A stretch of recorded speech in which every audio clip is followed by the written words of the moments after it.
Hi everybody! Welcome to our evening D&D session on Tuesdays, Artifact Recovery Corporation. The announcements for tonight are that we are at 22 towards our 50 subscriber goal, in which our sponsor Farboco gives away a set of dice every time we hit 50 subscribers. We've done it twice in the month of January. We'd like to do it a third time, at which point we'll have Farboco ship an awesome set of dice to one of our lucky followers. Let's see, every time we hit 1,000 followers, which we are at 587 right now, which is amazing. Oh, sweet. Thanks for the subscription. We are at 23. Every time we hit 1,000 followers, which is yet to happen, our lovely Grass Koskar player, Chris, will send out, or will give away to one of our followers, a copy of the Legendary Bundle on D&D Beyond. You'll get every book. It is like $700 or $800 value. It's pretty amazing. If you go down to the panels below the video, you will find a purple panel. Aw, Emmy, thank you. That puts us at 26. Oh, two subs. Okay, that puts us at 25, exactly. Because Emmy turned 25 this month. In any event, if you go down to the panels below, there is a link that you can copy and paste on social media. If you rise up the leaderboard, there's a chance that you could be the one to win the Legendary Bundle once we hit that follower goal. We have a art contest going on our Discord server. Please feel free to join our Discord. We would love to have you there. We talk about all kinds of fun stuff. But right now we have a contest to draw Angelica, one of our NPCs from our Wednesday night game. First place winner gets a Hero Forge mini that is as close as possible to the art that you draw, which you will receive of the character. Second place is a cool, sweet set of extra special dice from farboco.com. So yeah, you're going to be 25 on Thursday. That means we have to celebrate and help Wanted tomorrow. Maybe you'll get a gift like a new patron.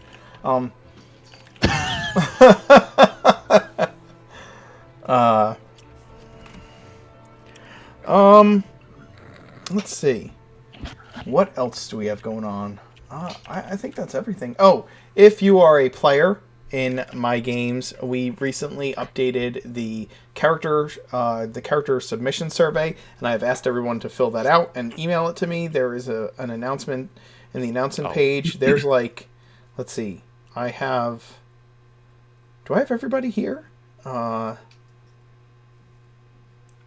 think I have I think I have everybody in ARC. I can't remember. Well, if you haven't, please try to do that for me. I submitted mine at like 11:30 last night. Very much like, this paper's due at midnight vibes from college. I had meant to get it done so much sooner, and now that the due date's coming up, it's like. Yeah, I would like to publicly apologize for the fact that I am making you read, like, I think I wrote 4 pages for both Angus and Leopold. It's okay. I kind of over-answered every question. That's fine. It's completely fine. But yeah, if you haven't done that, please do that for me. The sooner the better. Because the more information I have, the more updated information I have, the better I can plan my games to meet your character's needs. So yeah, let's go ahead and get started. Introduce everybody's characters, players, get this show on the road. Okay, hi everyone. My name is Gage, and I will be playing Pippin de Wundelberg, the pragmatic and very confused leader of ARC. Pippin has never really been a winner in life, and even his greatest achievement, the sentient black pudding Bubbles, was an accident. Being a failed merchant in life, trying to sell petty potions, has sucked all the hope of being a successful alchemist out of Pippin. But one day, he found the advertisement for a new life for himself and for Bubbles. So the big question is, Will Pippin become a successful alchemist, or will he end up an abandoned ghostly bachelor like his grandfather? Who knows?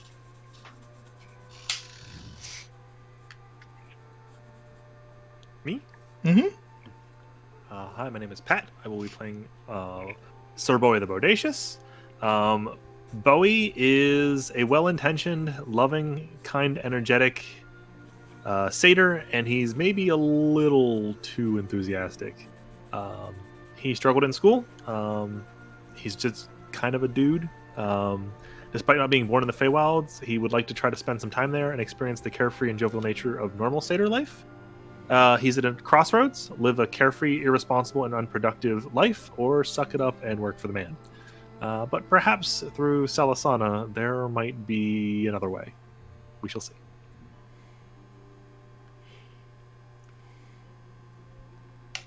Hi, I'm David. I play Leopold Andra, a cleric of Thomedon, a disinherited nobleman, an adventurer by trade, a son and a brother.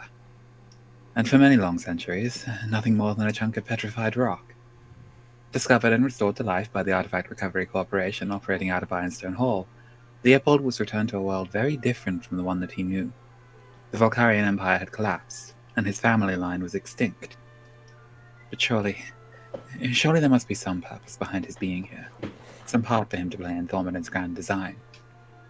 To that end, Leopold has joined the Ark franchise based out of Deerbluff, to make use of the skills that he possesses, to make new friends in this unfamiliar world, and to hopefully return to the station in life to which he had been accustomed.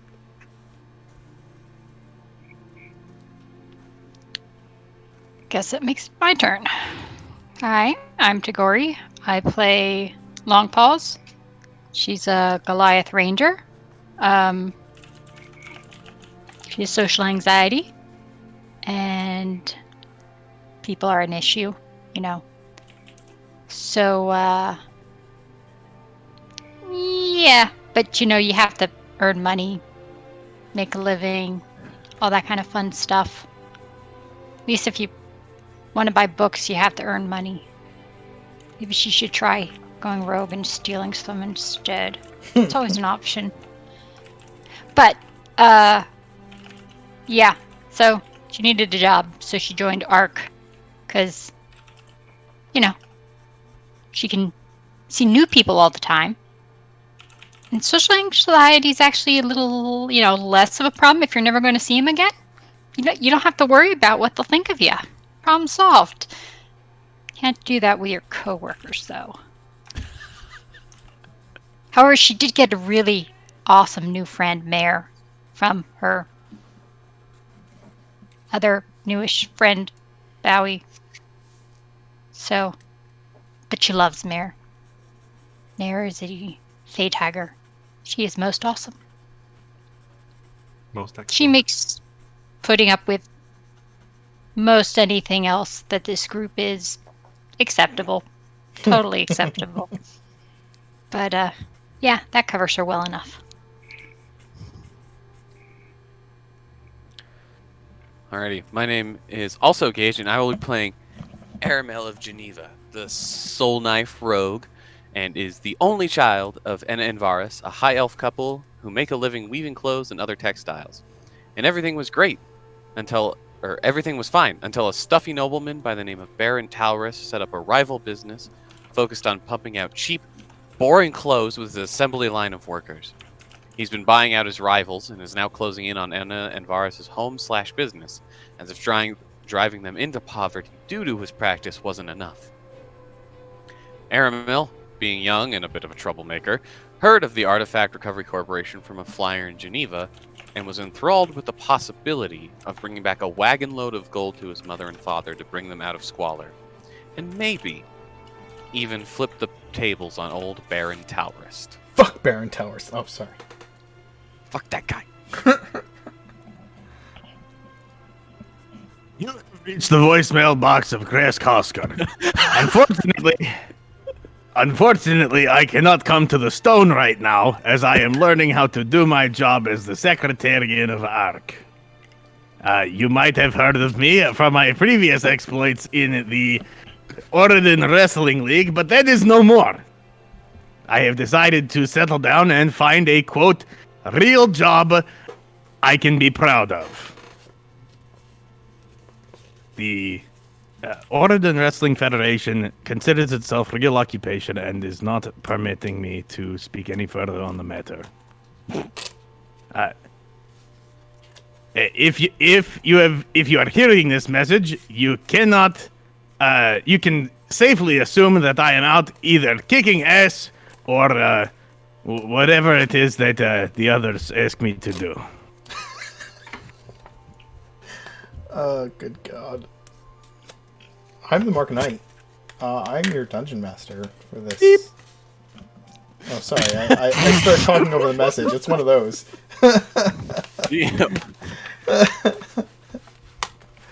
Oh, good God. Don't even know where to start. Grass intro from now on. Oh, when we last left off, the Artifact Recovery Corporation had recovered some artifacts deep beneath not only the cabin but also the actual workshop of one Klaus Nickel Keycutter. After a bit of a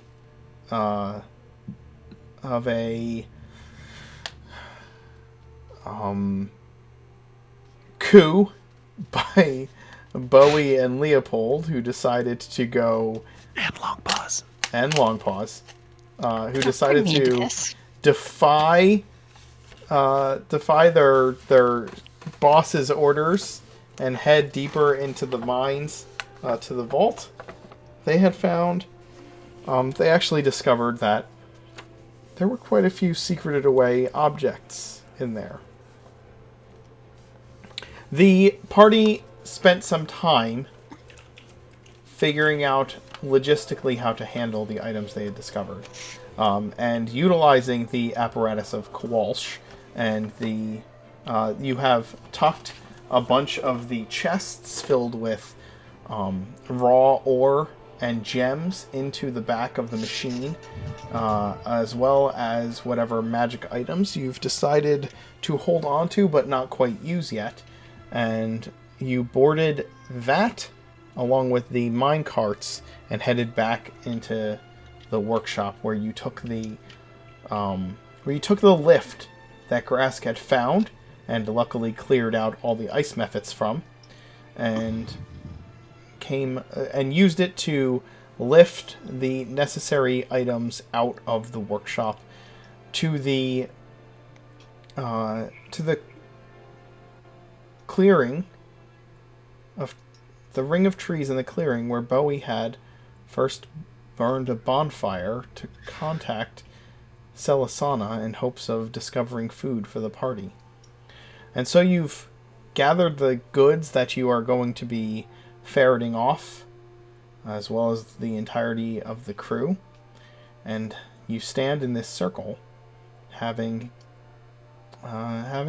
recovered some things for maybe not necessarily Sylvia Nickel Keycutter, but at least for the Artifact Recovery Corporation. Deer Bluff franchise. And now you prepare for the next leg of your journey.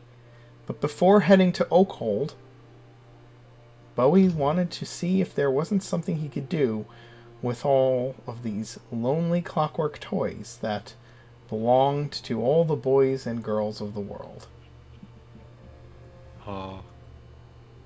So Bowie pulls the glowing jar of magic mushrooms, Jesus Christ, from his pack and begins planting them in like a circle around the ashes that once were the remnants of this pine tree.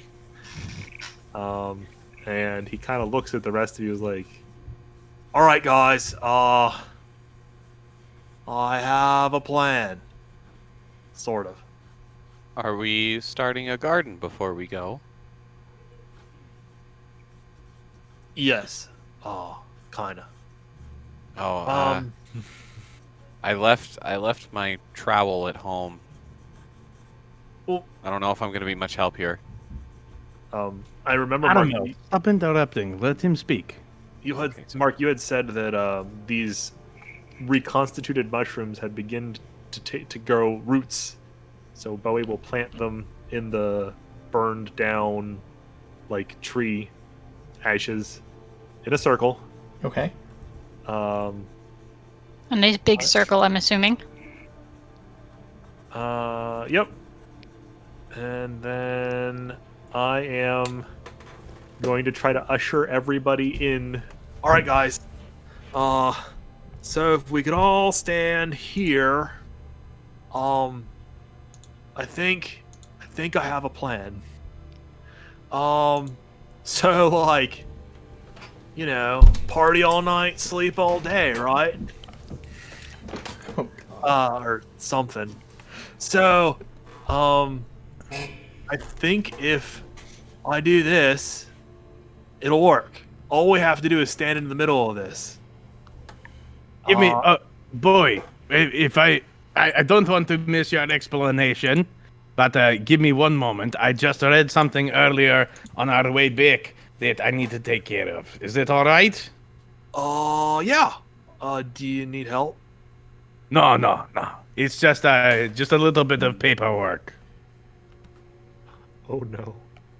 And Grask is gonna amble his way over to the front door of the nickel key cutter cabin. And he's got 2 daggers, and he's gonna take one of the brochures that he's got, and he's gonna stake it to the front door of the cabin in case anybody wants to come back. And we never know. We might get some business. And so just stabs it to the front door like a ransom note. Oh my god. Right. Beautiful. Bowie, All right. are you're planning for us to leave from here? We'll be back, I think. Maybe. I think. How soon? I don't know. Look, do I need to, just give Dog and Biscuit, some hay and water and stuff? Or do they need to come with? I bet if you leave them untied, the reindeer here can probably help take care of them. They can go hang out with the reindeer. It makes about as much sense as anything else.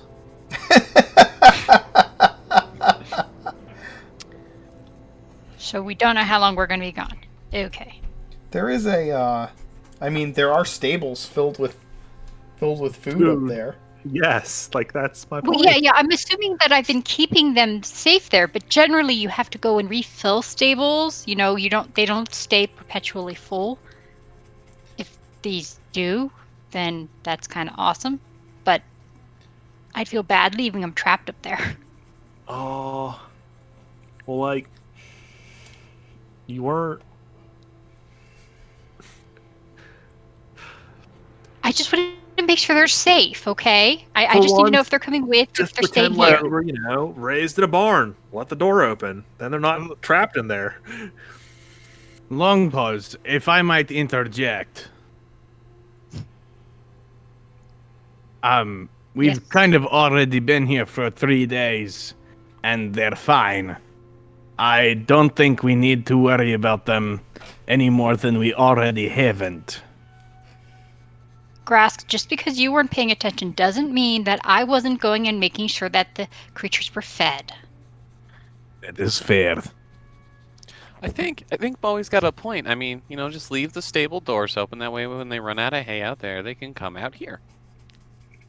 I can do that. I just wanted to know what we were doing. Besides, Biscuit belongs to Pippin. He might care if we leave his horse wandering around. Oh, yeah. Well, Biscuit's a tough horse. She's had to deal with me this whole time, after all. Oh. Yeah, well, for all I know, she's gotten rather attached to you. Maybe she likes being able to follow you around. I mean, she is really nice, you know. She's a very pretty horse. Well, thank And you. we got new horseshoes.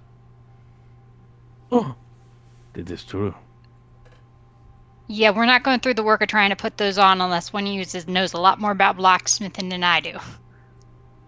Oh, I'm not exactly a farrier, but I had an interest in horses as a young lad. I can probably manage to apply them, but we would probably need an anvil and a forge for me to fully make sure that I can apply them correctly. I think there was discussion on the Discord server that you weren't going to use the horseshoes on Right now. Biscuit. Yeah, you were going to hold on to them. Yeah. Right. But in any event, So I'll go let the horses out, but they're not coming with us. correct. Is Mare coming with us? Mare can always come with us. Okay. Even if Mare doesn't come with you, Mare can come Mare with can you. come with us. But Well, we can't that's all- Run off with her again and leave me behind? If we have a moment, I would like to go down and just notify Bernard that we will be away for a little while. He was a little bit short with us last time, and we didn't keep him in the loop that we would not be coming back, and I wouldn't want him to worry. Yeah, I can go tell him. I'm pretty quick, so I'll be right back. And then smoke trail. As Aramil dashes. Meanwhile, I'll go Gosh, set Biscuit and Dog free. Leopold's gonna jog after Aramil a little bit slower. Well, Bowie, I for one am very excited for what you're planning. It could be a useful team building exercise. Oh. Okay. No pressure. Aramel, you zoom down to Bernard's closet, and a few minutes later, Leo jogs up behind you, trying to keep up as best he can. I will open the door to Bernard's broom closet. It's always sorry. so bright when you do that. Sorry, I didn't mean to wake you. I forgot you sleep all the time when you're not. Well, yes, I need to conserve my energy unless you have a spare soul that I can consume to, power up No. again. We just wanted to tell you that we're headed out. We're leaving. Yeah, so things go back to normal for me. I get to just remain here, locked in this closet for all eternity. It should be fun. We'll be back. We're not sure when, but we will be back. We've got some things to do, but we still got a little bit of unfinished business here. So you're coming back? Yeah, we've got some things to do, but we will be back. All right. Whatever you need to do, I'm sure it's important. I'll just stay here, and that'll be fine. Leopold, you come jogging in at this point. I must say this belt is quite good. I feel a little bit more fit and healthy than typically. Oh, Bernard, hello. I wanted to come down and let you know. I'm sure Emma has already told you. We will be leaving shortly, but we will be returning as soon as we are able to. I know that Sir Bowie raised a possibility with you that we may be able to find a way to help redeem you in the way that you have already been working so hard for. And if we could find a way to get you out of here so that you could be up there in the sunlight again, we will do everything we can to try to make sure that happens. Provided, of course, that you keep your promise to no longer be consuming humanoid souls. I have made my best efforts to keep from consuming any souls that were not freely given. and I see no reason to start doing that again now. If you can help me to become, more substantial than I am, I would be ever so grateful. These tubes do get quite empty. I think. I mean, I don't know this for certain because magic's kind of weird. I think, Leo. I think if Bowie's plan worked, it would cure his hunger for souls, wouldn't it? Maybe. I'm not entirely certain. I think we all have to do a little bit of further research. Yeah. As I said, we will do everything that we can within reason. I do sincerely wish to help you, Bernard, but you must understand there is the possibility that you could relapse into your old ways, and that would then be on our own consciences. I understand. Well, the sooner you go, the sooner you can be back, right? Yeah. Then get out of my face, as it's the only thing I have left.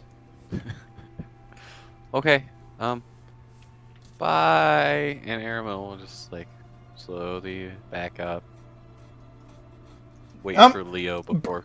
If you do find someone willing to, volunteer, bring them back. Oh my. Leo, did you put on that? Did your beard get longer? It looks different. I don't know. Have you been did you bring beard oil with you or something? No, unfortunately, I've not been able to find any that meets my standards since awakening in the future. Beard oil seems to have gone significantly downhill in quality. It looks good. It's really filling out. You're filling in some of the patches, you know? Oh gosh, no. Oh no, that can't. Oh, I'll have to. And Leopold's gonna go and try to find a mirror because he keeps his beard styled in this completely insane way that you wouldn't want it to. It's basically Seneca Crane's beard from the Hunger Games. That's what I was hoping for. Excellent.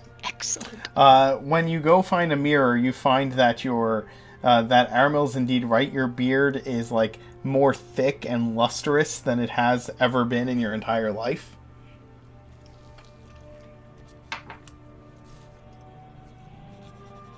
Oh, I don't really have time right now. I'll have to see to it later. I mean, Thank you for informing me. No problem. And I can probably help. I mean, when you get down to it, hair is like string. I genuinely wonder. Could you produce one of those psychic blades that you use? Should I try shaving? And gonna see if we can shave Leopold with a psychic blade. I'm gonna say it doesn't because it's psychic. It just kind of passes through the hairs. Leopold's super concentrating on an image of himself with the beard the way he wants it styled, so that the psychic energy is gonna pick up on the mental projection of what he's trying to do, and it's still doing nothing. It hits your chin, and as soon as it makes contact, you just kind of feel a very dull pain shoot through your head, and the blade vanishes. Ooh, Ow. It was certainly worth a try.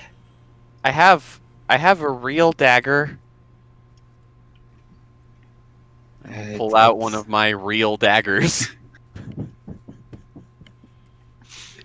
It's fine. I will simply have to wait until we have time to rest, and I will tend to do my grooming when appropriate.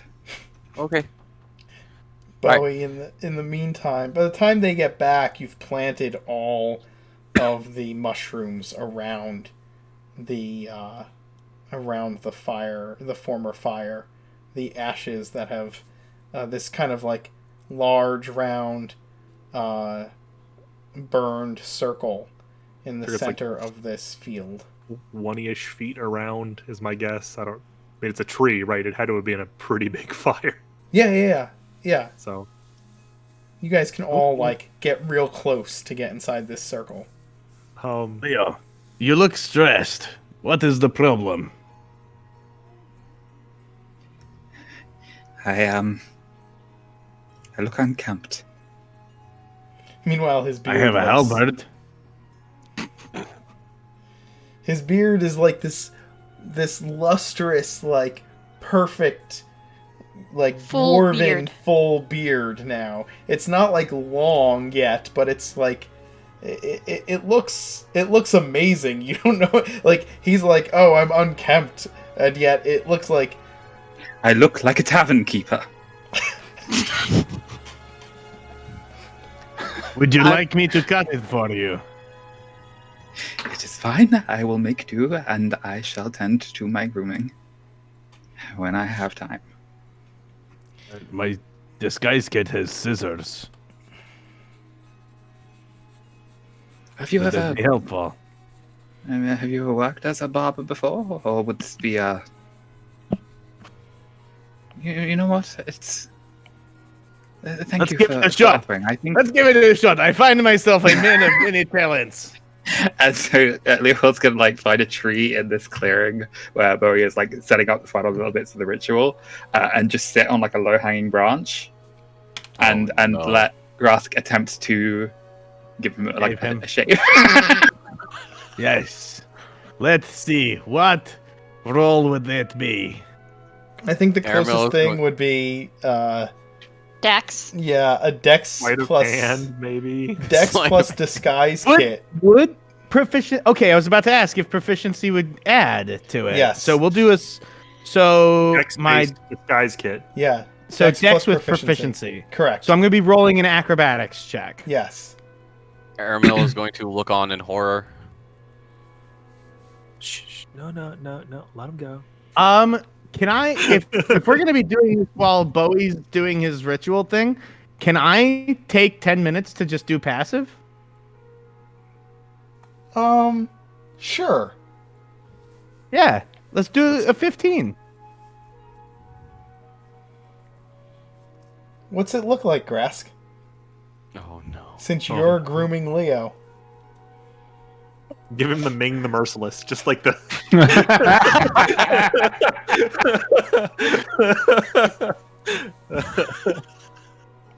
All right.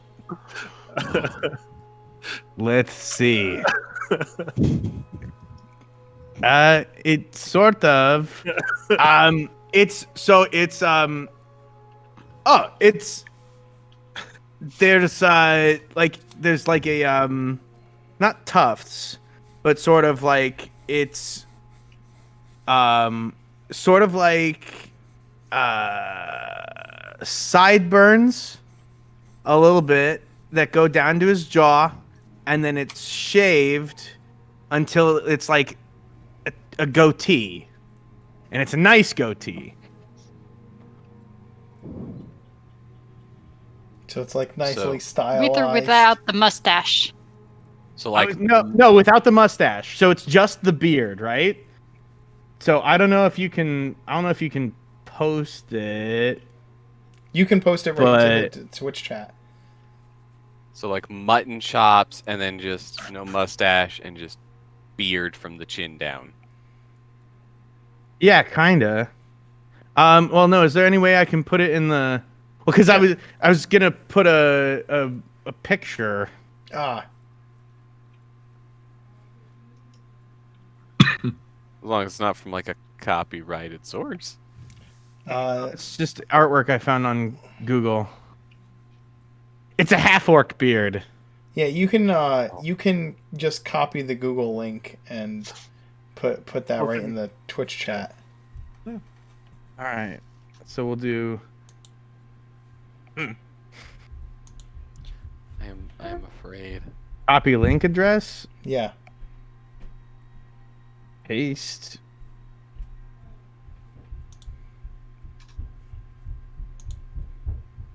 Oh, Oh, that's the. I know that guy. Yeah. I see what you got going on there. Yeah. It's not a bad look. Leo Grask. He said he wanted kempt, so it's not like scraggly or nothing. It's very nice lines. We got some precision going on. And I must say, Grask, you've done an excellent job. Do you have experience with this? I mean, I know you mentioned not that I know my way, of course, but I know my way around. Well, he's gonna pull down the bottom part of his mask. He's gonna show that he has a very similar haircut. Oh. I figured, like, knowing Grask, he just, like, shaves things into his chest hair for special matches, like... No. You do not touch a man's chest hair. No. Leo, as you're examining this beard in the mirror from the disguise kit, you can already see it starting to fill back in slowly. It's gonna fill. It shouldn't, like, grow longer, right? No. It's not growing longer. It's just getting fuller. Thicker. I suppose that this gives me the opportunity to experiment with a variety of looks and find one that suits me. It's like the effects of the Santa Claus, only thing in belt form. Yeah, that's what I was picturing, and not white. What is it about this cabin? Santa Claus. That's how he kept his beard full. Yo! He just figured it out. That's how he disguised himself when he was going out delivering presents. He put the belt of Dwarvenkind on, and it just gave him this gnome with this full dwarf beard. And since everybody saw him shaved the day before... It couldn't have been him. We just saw him shave. Canon. Okay. Speaking of canon, Bowie, tell me about this ritual and how it goes on. So Bowie has been preparing to try to cross two spells together. Ceremony and Moonbeam, since we're going to be partying all night long. Oh, no. And I've got the jar of holy water, because it's required for ceremony, because that's what the mushrooms were in. So, he kind of, like, gets everybody hunkered down into the circle, kind of, like, nervously glances at Pippin and was like, oh, I hope this doesn't go wrong. Right as the ceremony's about to complete, and, like, above us, like, there's a giant moon that just appears, and a giant, like, pink beam shoots towards the party as we're standing in the middle of this this mushroom circle. And let me know what happens, Mark. The circle fills with moonlight, bright moonlight, and the mushrooms around the circle begin to glow with luminescent fairy light. As Bowie's like, I hope this works. And suddenly all of you, your sight goes completely white from the moonbeam. And when the light fades, oh no. Oh no. When the light fades, you appear in the Feywild. Although, not quite where Bowie had expected you to show up. There's... No. Oh no. He was looking for satyrs. He was looking for a party. He was looking for a good time. Where you appear... seems like it might be a good time. It's summery. There are motes of fairy lights floating through the air. It's quiet and peaceful. There's that that smell of growing things that comes on the spring air as you look around. The things that are colors are brighter. The air is sweeter. It's quite lovely. But the sounds of reveling are not here. Satyrs are not here. It is just a forest glade in full bloom of summer. Although, off in the distance, you can hear music. Bowie? I think it worked. But,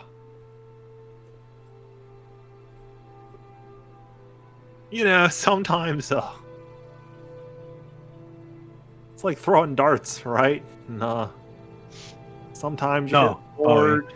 Sometimes you hit the barmaid standing next to the board. Longpaws is taking off her cloak and flipping it inside out since there's no more snow, so white is a little too obvious around here. And switching to the deep gray-green side. I have never played a game of darts where I end up in another place altogether. Then you clearly aren't drinking enough when you play darts. Well, that was what I was gonna say, but No, I mean, like, this place, I mean, it doesn't feel like anywhere I've been. Same, Bo. well, remember how the nice elf man back in Dragon Guard Keep said he used to come here to make magic things? No, I don't remember that. Right, I was not with you. We're in the Feywilds, my dudes. As you say that, you notice that the tiny fey lights that are moving around are actually pixies.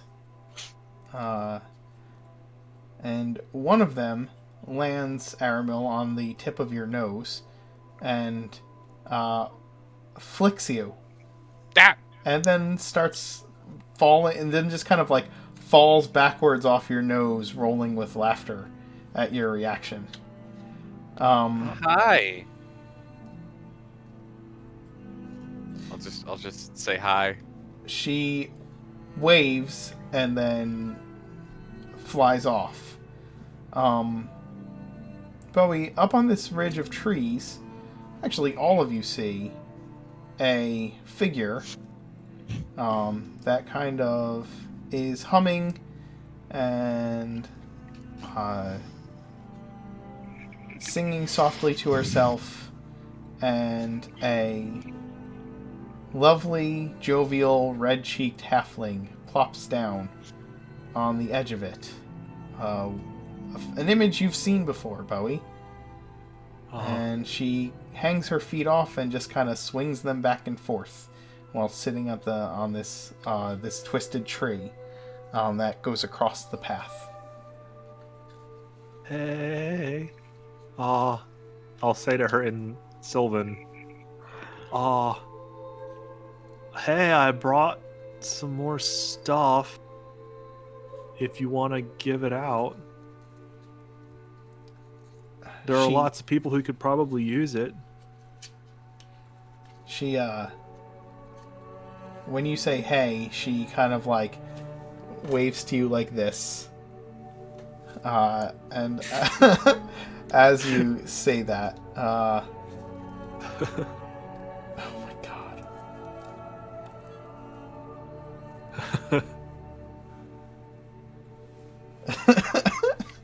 Oh my god. Oh, Bun, you're too much. What did he say? Plot twist. It occurs in the dance. Bun said that he will donate 50 bits if Pat says big McThankies from McSpankies the next time he hits someone in combat.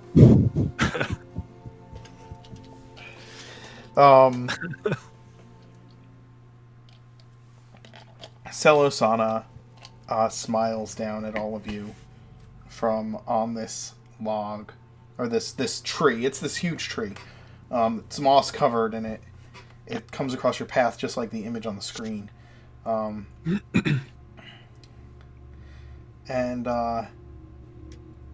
she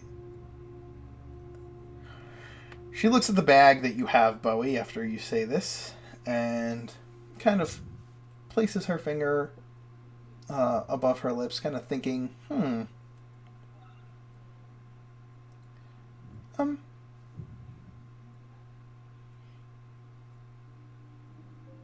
well,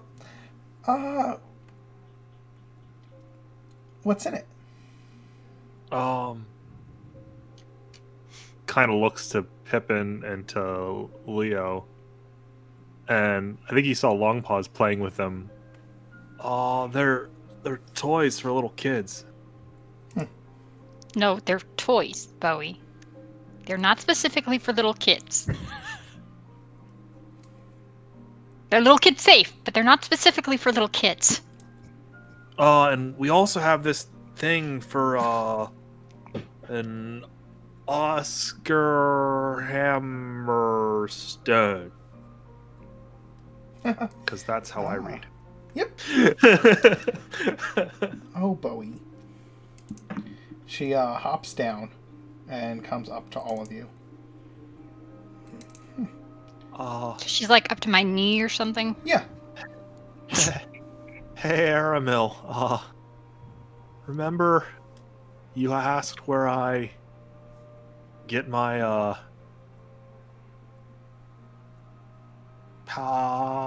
abilities from? She waves. Yeah. This is Selosana. Wait. Huh. Heh. She holds her hand out to you, Aramil. Nice to meet you. I'm Aramil of Geneva. I was going to say nice to meet you. I'm Selosana, the goddess. Wait. Hold on a moment. What? She steps up in front of Grask and places her hands on her hips and looks up at him and says, "You're kind of big." And you're much shorter than I expected. Oh, well, I don't have to be. Like in a good way. Oh, okay. Well, I'll accept that. What? Very cool. I don't usually do appearances, but since we're in the Feywild, I can bend the rules a little bit. So, do you know anybody that could use these? I guess you should meet everybody else. This is Pippin. He's like the smartest guy I know. And that over there, the dude with the real sweet beard, that's my best bud Leo. We go out in the dark together sometimes. Well, you probably know her, and she kind of points at Longpaws. I bet Mara has told you all about her. Trying to hide.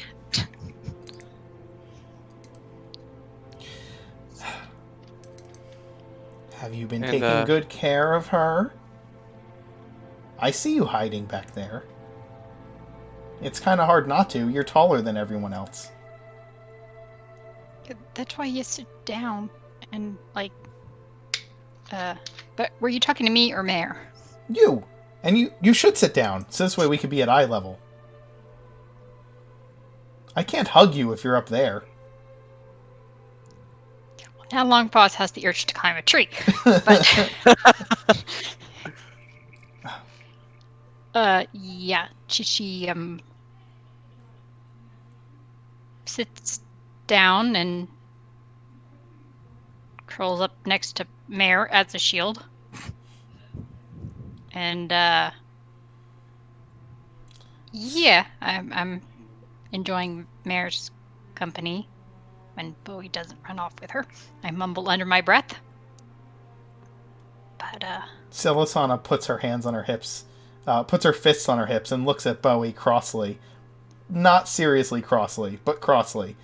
You ran Bowie. away with her kitty? Yeah.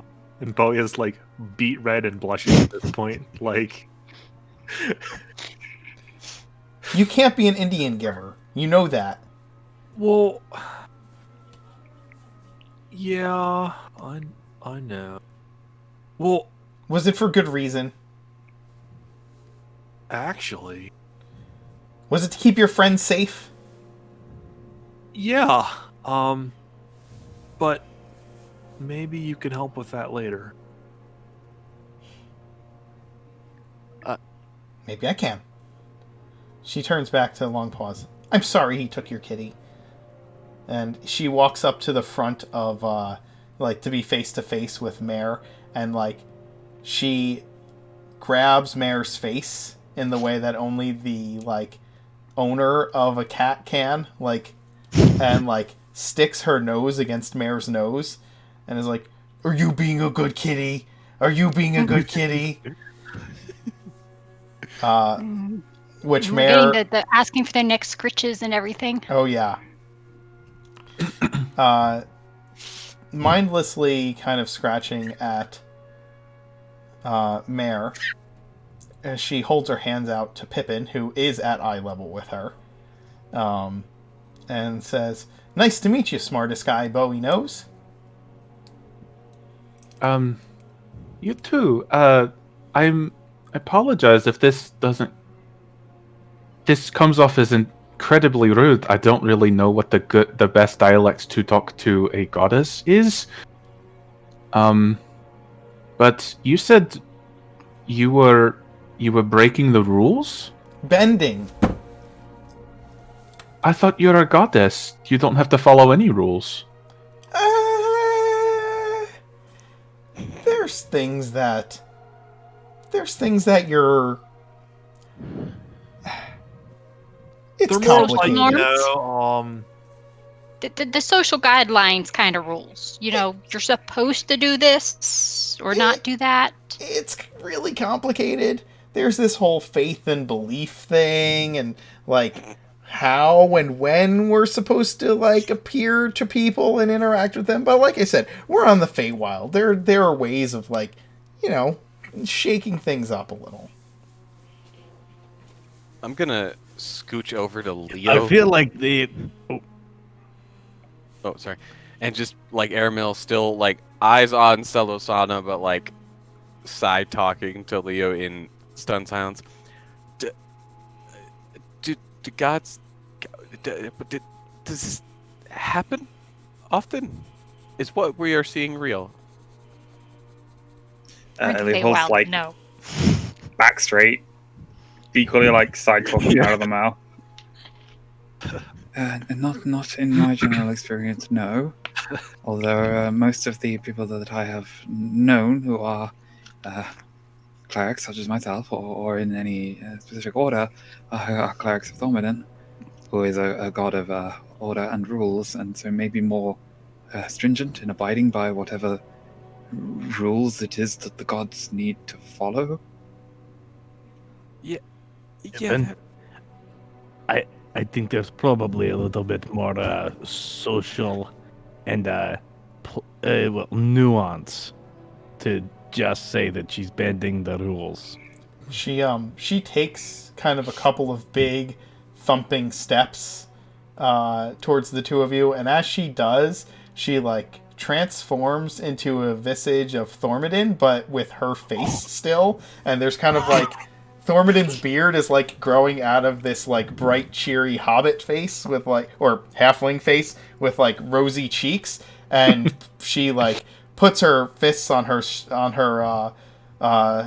hips again and goes, "I'm Thormodin, and I follow the rules. I can't appear to my followers unless they cast spells." That's kind of how it is. Nailed it. Oh. Well, Ooh, technically, do Bowie Vigian, can cast do a Vigian. spell. She pulls her cape and like spins in a circle, like hiding herself. And when she like spins all the way around, she has her same face but has like pointy elf ears and like these big pointy eyebrows and is another foot taller and super thin. And she kind of holds her cloak in front of her face, like vampire-like, and goes, "I am Vidian and I know everything." Oh, Nailed it. I'll have to change up my sketch a little bit in my notebook. She falls on the ground laughing, and then like as she's rolling around on the ground, she turns back into the halfling form and then sits cross-legged, kind of like those after ripples of laughter going through her, and like wiping a tear from her eye, just getting a huge kick out of herself, and then says, "Toys in a bag. Toys in a bag.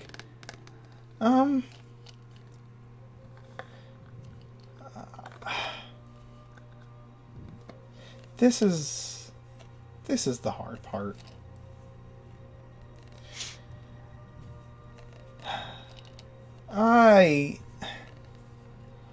Like I said, there's only... When it comes to the material realm, we can only interact with it in certain ways. I know we're gods, but...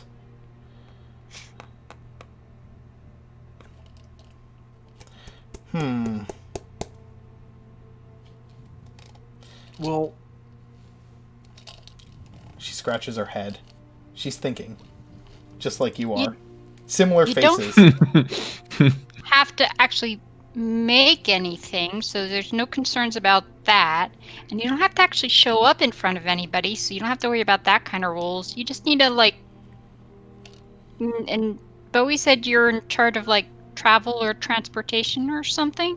So can't you just make these travel to where children are? You know? Well, Doesn't that fall into your purview? yes. But also no. But yes. Mostly yes. I do have an idea. I like her. You know, us gods and goddesses and things like that, we like to act through our servants. It's important to do that. Oh boy. Here we go. Lots of work coming up, I can tell. Oh, Grask. Oh.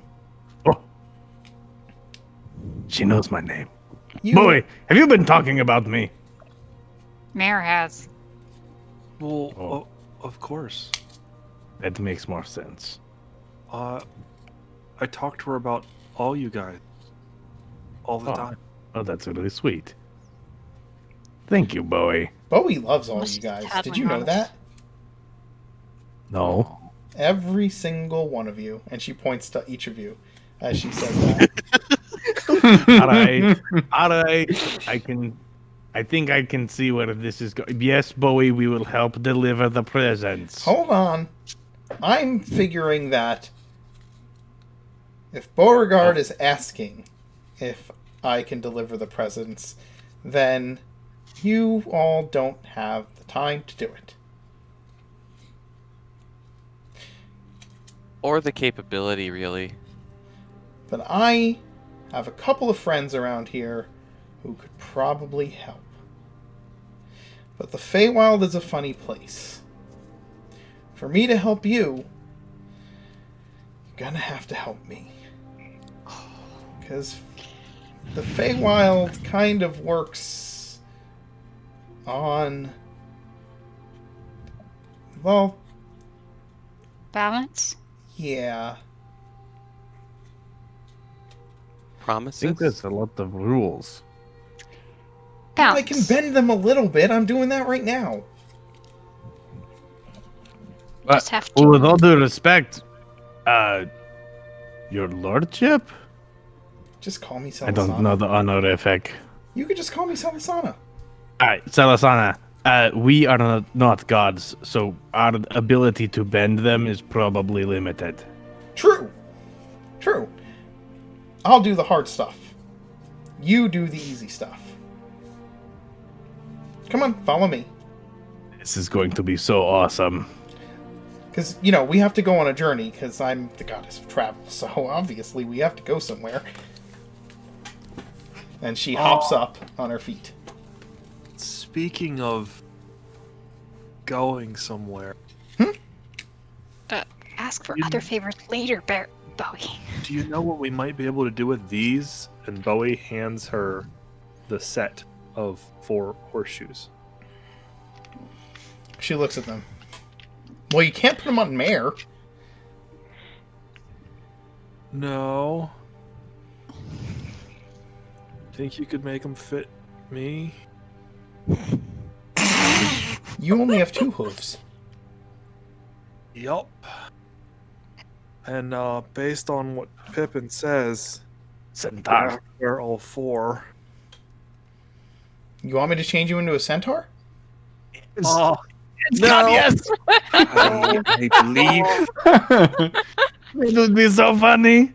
I believe what Saboe was suggesting at was that if there would be a way to meld the 4 horseshoes into 2 horseshoes while retaining the magical enchantment upon them. I would attempt it myself, but I worry I am not a capable enough smith. But do you have the power of the divine? I do. I have the power of the divine. Yeah, but Bowie is kind of chuckling at this point, like openly giggling at this point, like. I mean, Bowie, you do know your hooves are shaped kind of differently than a horse's matter. hooves. Because it says anything that has hooves. It doesn't does. say what kind of hooves. Cool. She holds them back out to Bowie. Oh!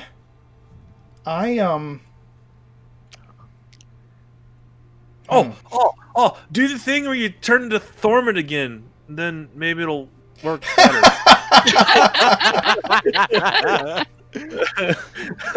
I was gonna say, I'm not Thormodin. I don't work with this kind of stuff. I do work when it comes to travel. I know that seems to be like a cross-section of, like, you know, horseshoes and travel and, but maybe Leo Pold here can do something with these at the temple when he gets the chance.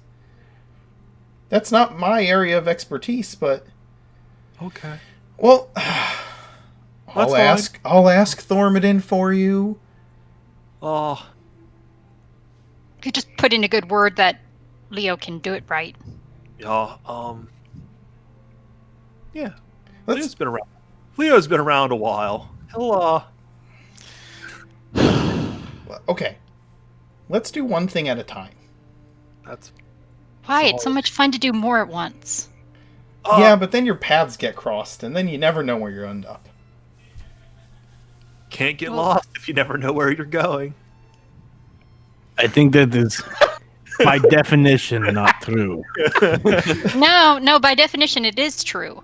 It's just not very helpful. Well, let's go do this first.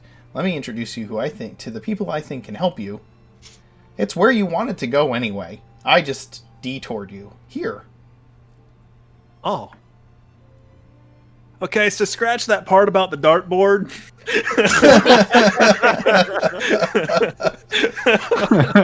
This would be the barmaid catching the dart. Yep.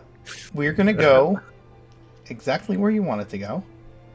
We're going to talk to some friends of mine, one of whose name is on that little package that you have, and see if they can start delivering these gifts. In the meantime, I'll see if I can't do something about those shoes. And in exchange, you can help me out. Because I have something that needs to be done here on the Feywild, and I'm not exactly allowed to do certain things here. It's not my area. but it might help you too. You're going to explain Bending what the this rules is? again. Yeah, we're fine with bending the rules. What do you want us to do? Let's go see Oscar and Piper first, and then we can get you on your way. One journey at a time. Okay. That's your cue. Celisana leads you down this path under this tree, and as she does so, the music that you heard in the distance becomes louder and louder and louder, almost to the point where you can't really hear yourself think. And as you walk over a forested hill, when you reach the crest of it, you're looking down into a valley. A valley filled with moving bodies.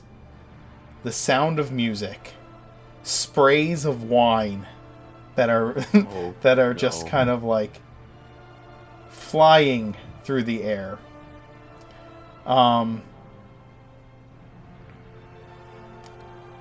There's just this moving, undulating sea of satyrs. Loud, very heavily percussive music. And in the midst of it, among all these satyrs, is a single dwarf. Oh no. Oh, good God. Gotta move things around. This is the only tough part about having guest spots.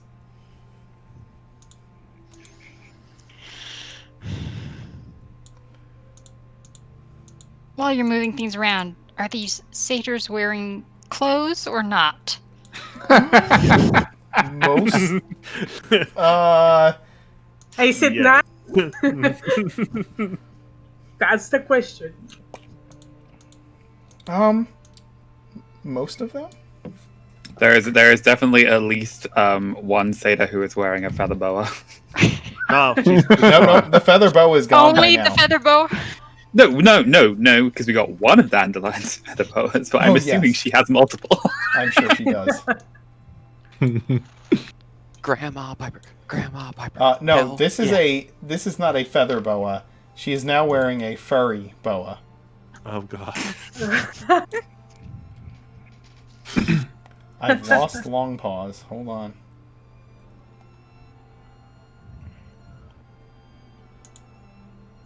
Like, as you crest the hill, you can see Bowie, like, kind of, like, nodding his head, like, yes. Yes, this is what I presumed this would be like. Oh, it's everything that your dreams are made of. Longpause Short-term is goal looking at this- accomplished. And looking at One Bowie, off the list. and is like, this doesn't quite compute. Hi there. Oh my god, where is long pause? I think we've become the Hiding! life of the party, you guys.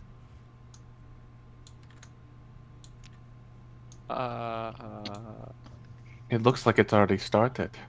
No, I think more correctly, I don't think it has ever stopped.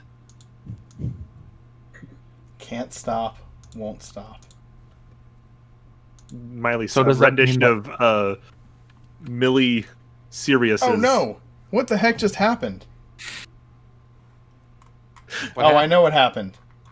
Oh. Don't worry.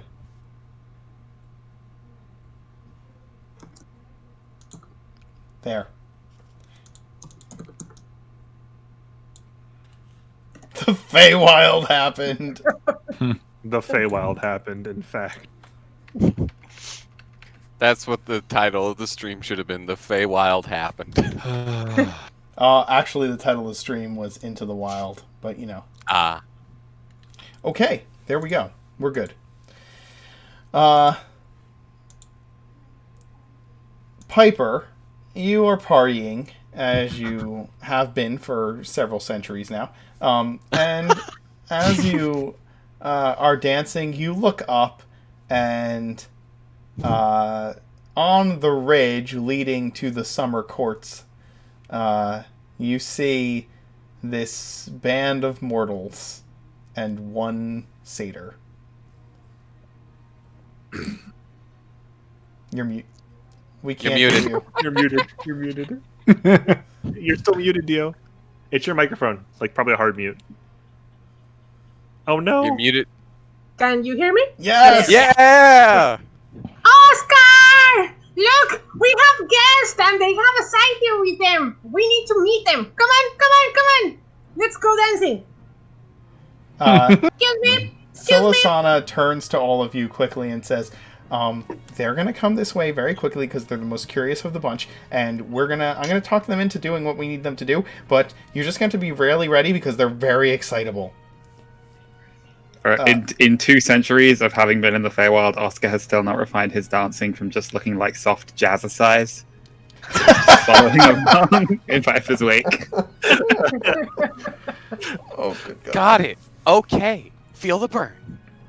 Long pause, quickly, I need you to drink this. It'll help with the crowds, I promise. Sure. Oh, and really, so Boy just starts passing her booze. No. If it tastes like alcohol, it's getting one sip. If it's got that alcoholic taste, she'll take one sip and then say, that's enough. I would presume wine in the Feywilds does not have the alcohol taste. Like, I don't think so. I don't think it would. Like, No. Yep, but is this the stuff that you already had on hand? No, I picked it up off the table as we were walking down. Just like swiped it off a table and just passed you the bottle. Okay. So it's like really good apple cider or something. Oh, It's yeah. like really super sweet grape juice that gets you So funky. totally wasted. So what's the potion Long Pause drank? Oh no. I gave her an elixir of healing, hoping that the placebo effect would be strong enough. And I gave her a bottle of probably fortified wine, hoping that the placebo effect.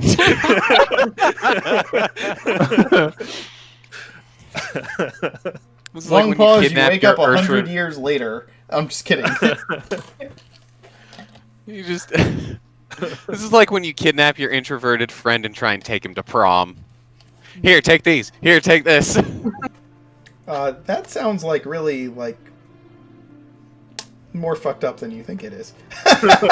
Well, not kidnap, but, you know.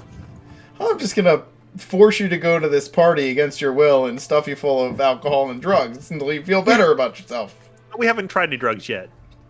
I went to a white trash high school, man. What do you want? Actually, aside from the alcohol part, the drugs part to get through a prom thing was kind of normal for high school. They were just legal as opposed to illegal. Par for the course.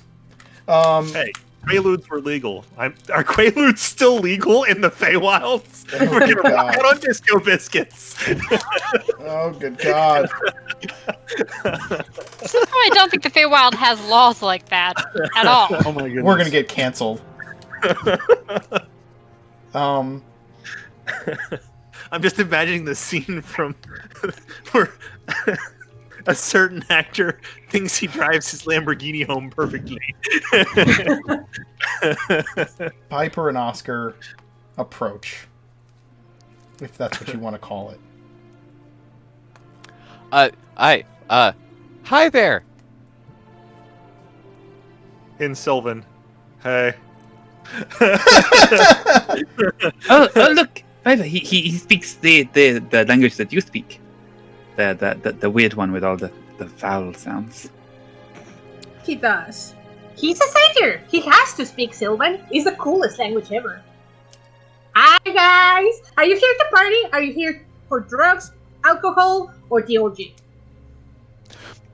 Yes. Ooh, you're tall. I'm going to 3 have out some of fun with you. 4. Uh-oh. Celisana, And Oscar is just like waving his hands behind, like, he tries to give you the pink and green mushrooms. Just don't. Celisana tackle hugs Piper. That's how we. I'll look to Oscar. That's how we got here. Oh, I don't well, think no. that's a wink. This isn't a bad trip unless... Oh, maybe it is a bad trip. No. Hi, It, Piper. He's already like floating away in the sea of satyrs. Oh no! it is okay. Don't worry. I can help if anybody is not feeling that well. And Oscar's gonna burn one of his rages and create his storm aura and basically buff everybody with some temp HP, and like a warm, cool, minty breeze washes over you. It's mint flavored. It's mint flavored. Help! I fell in. Grask is currently like Crowd crowd surfing, surfing over the satyrs right now. He has no control over himself, and he is hating he's like love hating it right now. Grass, come back! Come back! Oh, he's gone. He's like doing a front crawl. Help!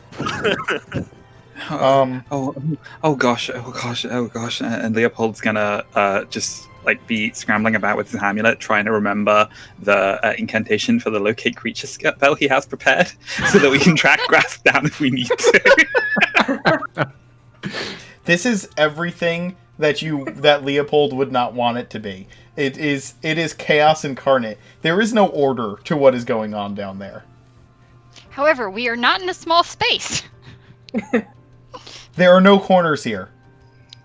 No. That's Piper is going to be like, "Hi, Celestina!" And then she's going to look at Bubbles. What's that? What is that? What is that thing? Can I have it? I'm guessing Piper's very aggressive curiosity is going to cause Pippin to become very protective over Bubbles. And he's going to like, no, it's nothing. And I like shift her from the back to my front and just kind of like hovel over her a little bit. Oh, Piper.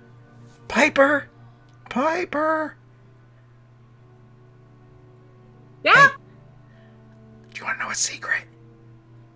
Yes. She points at Bowie and whispers into your ear. That's one of yours. You want that? Oh. Are you my child? My grandchild? My great-great-grandchild? Who's your mom and dad? Am I your mom? I will remember you. I don't think I'm your no. Dandelion. Bring the quilt with the family tree. Oh. so what? It's like a crocheted, stitched family tree with like patches for all of Piper's grandchildren. And we need to find if Bowie's on it or if we need to make a new patch. It just keeps going. Like, oh, that's amazing. Dandelion like grabs the corner of it and is bringing it up this hill to where all of you are, and it's just covering the hillside as she's dragging it up. That looks perfectly normal. Oh. Somewhere, Mom and Dad are really jealous right now. As Aramil just stares at this almost mile-long quilt that has been weaved over the centuries. Oh. My mom is Rose. Is she your daughter or no?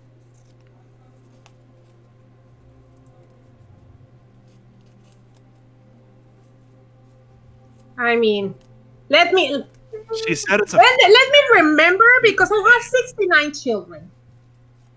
huh. Nice. Oh, Nice. Nice. Ugh. It's only 69. Oscar is only 69, right? Did I get really drunk or high for a century? For more than 1 century? Wait, how many come after 50?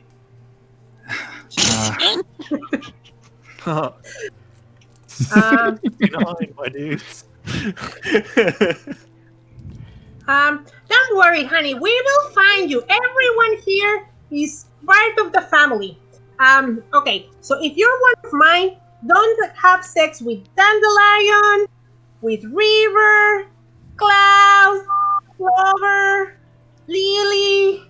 Piper, it would probably be quicker if you just told them the people they are allowed to have sex with. Well, I don't want to. I'm really only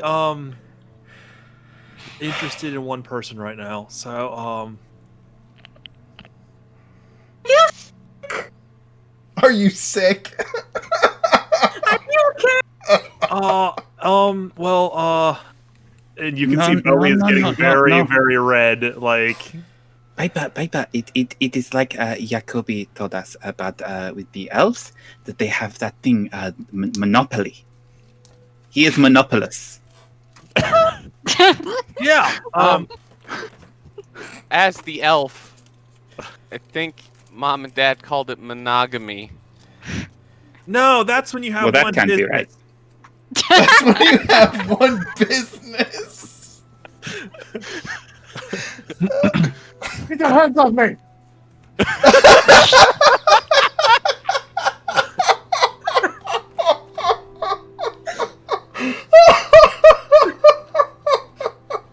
Oh my god.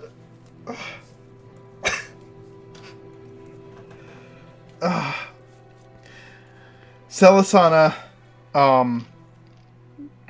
kind of tries to calm everybody down a second, or at least wrangle the cats in. She should know better. Piper?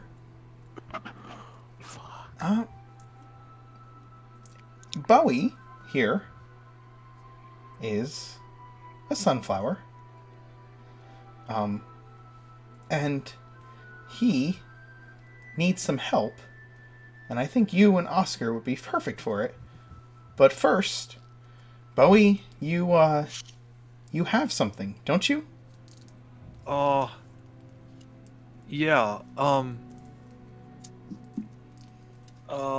You are Oscar Hammerstone of Ironstone Hall. Yes? Yep, that is who I am. Although I have not been back to Ironstone Hall in... Piper, how long has it been? It's more than 50. More than 50 years. This belongs to you. And he kind of just holds out a package. Real quick, because I think I had to go answer the door when we stepped into the party zone. What does Oscar look like? What is he? He is a... Go ahead. Oscar is my old character in the old Sunday game. Uh-huh. So he's a hill dwarf barbarian, but he grew up in a monastery. They were trying to train him to be a monk, and he was really bad at it. So rather than learning to harness ki, he learned how to harness rage. So he's mostly simply dressed, like just a really simple sort of like smock tunic, and then like thick leather braids on his wrists, and then he's got like a shaved head on top. They wear like a cloth cap on and a big, thick, bushy brown beard. Oh, so he should be admiring Leo's beard, right? I guess it would depend on if he's noticed that Leopold's wearing the belt of dwarf. He should be admiring the beard whether or not he notices the belt. Here's the thing. Oscar is the only character I have in Origin who's actually straight. If Leopold were a woman, he'd be super into him.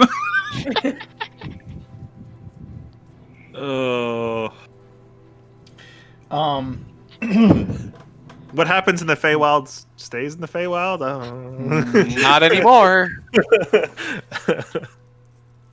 Bowie, you grew up hearing from distant relatives stories about Piper and Oscar, didn't you? Mm-hmm. Well, you've met your heroes. Hi, Grandma.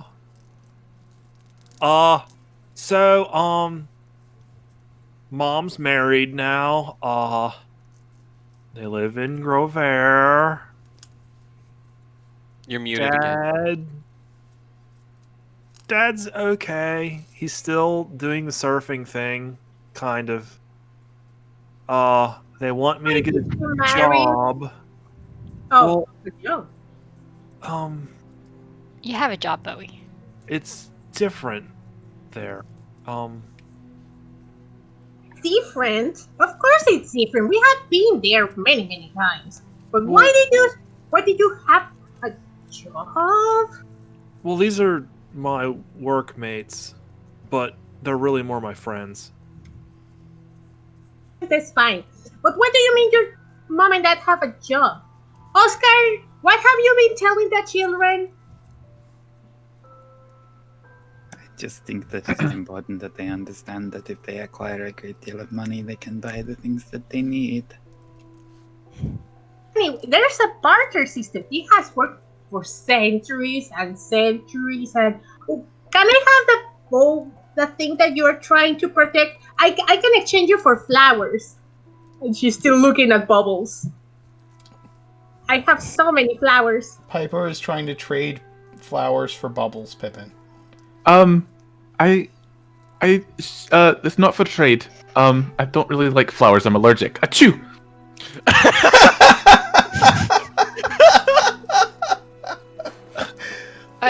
Technically, Miss Piper, Bowie is working on the barter system. He is bartering his time for coinage, and then he barters the coinage for other stuff he wants. Why would you want anything other than the coins, though? Well, it's hard to eat the coins. Yes, you can't eat the coins. That Maybe you makes can. no sense. Okay. As much as I love all of your frantic energy, I do have something to ask of all of you. But first, Oscar, you need to open your present. It's from Saint Nicholkey Cutter. Oh, there is something inside it. I did not realize. It is a very pretty box. Right. Yeah, that's how packages work. And Oscar's gonna I'm gonna tear tear off the wrapping paper. 5 points of my paladin power to make Oscar a little bit more sober. Oh no, this is not a lack of sobriety. This is just Oscar being a little less smart than Bowie. Just a little more sober, a little bit. Just put the edge back on. We'll put the edge back on. I was gonna peel off the wrapping paper very, very, very carefully, because it's again pretty, and just pass that off to Dandelion. He's probably gonna just start tearing it off into strips and trading it around. Make sure I get my cut of that. Whatever you get, I want half.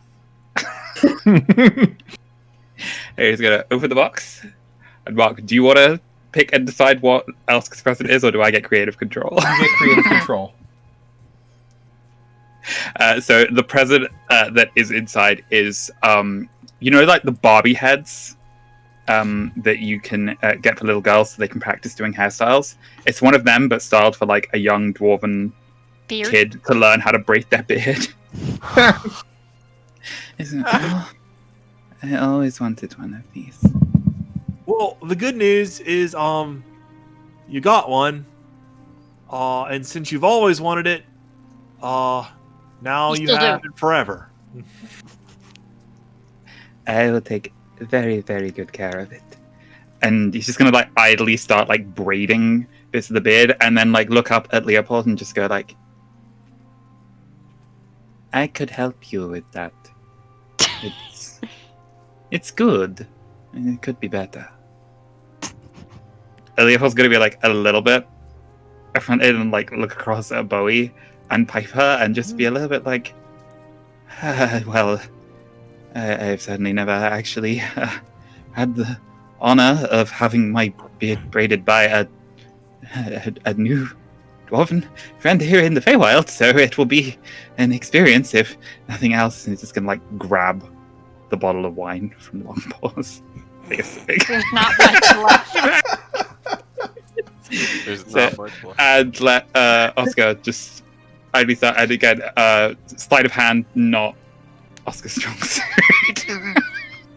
Oh boy. Grask, you are in the crowd, and there's at least one or two satyrs who are like rubbing affectionately against your Xander Cage coat, especially the furry parts. They're like getting like their ears and like the sides of their head all up into the fur. Yes, yes. This is very nice coat. It was nice meeting you, but can you please stop trying to mate with my coat?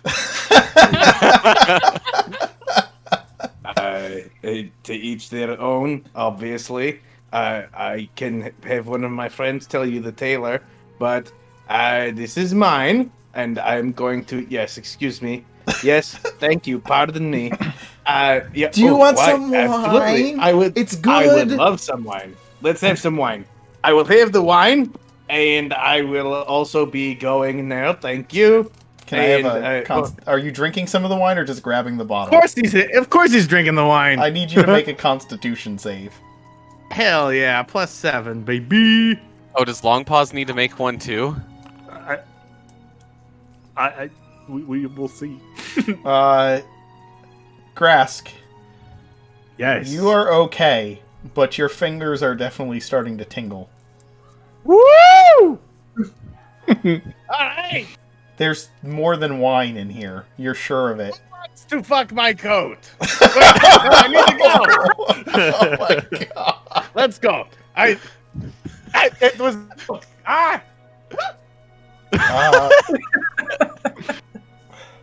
Jesus. Grask! I think Grask! Come back! I think that's what they're. Oh, I think that's what they're hoping for. What's harder to swim in than in water? I'm trying. I'm gonna make an athletics check to try and swim through the bodies. Okay, go ahead. Make an athletics check. Out of context, that is the most metal shit ever. I'm pretty sure all the satyrs are going to be wicked strong. Because you're not making this against one person. You're trying to like you're like moving through the crowd, and the pair of satyrs that were like really enjoying your coat like start grabbing at you to pull you back. Like, no, don't go. Stay. You should stay. We have more wine. Can I see Grask struggling against the crowd? I've still got this bottle. Don't worry, I'll be fine. But you're so strong. I know. That is why my friends need me. So I will thank you kindly, but stop touching back there. There's nothing back there for you. Selisana kind of smiles really big at you, Bowie. Do you have the bag? I do. Do you want the bag or just the stuff in it? Well, let me see the bag first. I'll give it back. Bag. Okay, she'll take the bag, and she's like, Piper, look in here. And she pulls out a clockwork toy from the bag. And she shows it to both you and Oscar. What is this? This is a toy. For, little kids. And since most of the world are your grandchildren, well, you see, Saint Nickel Keycutter, Oscar, he passed away a long time ago. Unfortunately. I'm sorry for the bad news. And somebody has to deliver all these gifts to all the kids. And since you know your ways in and out of the Feywild, it'd be really easy for you to get everywhere. Do you want to deliver them? It'd be an adventure. We would definitely need some mounts. I have been training the axe beaks. Oh, I wonder if we could get mules. We could have Tulip number 19 and Mr. Longface number 19. We know some reindeer if you're interested. Uh-huh. Can we... Oh, do you think we can ask, get the gang together? Do you think they will like that? Andel has been, and being Andel.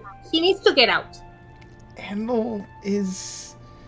Well, he's, retired. Oh. He's here. So he's not doing anything, is what you are saying. No. He,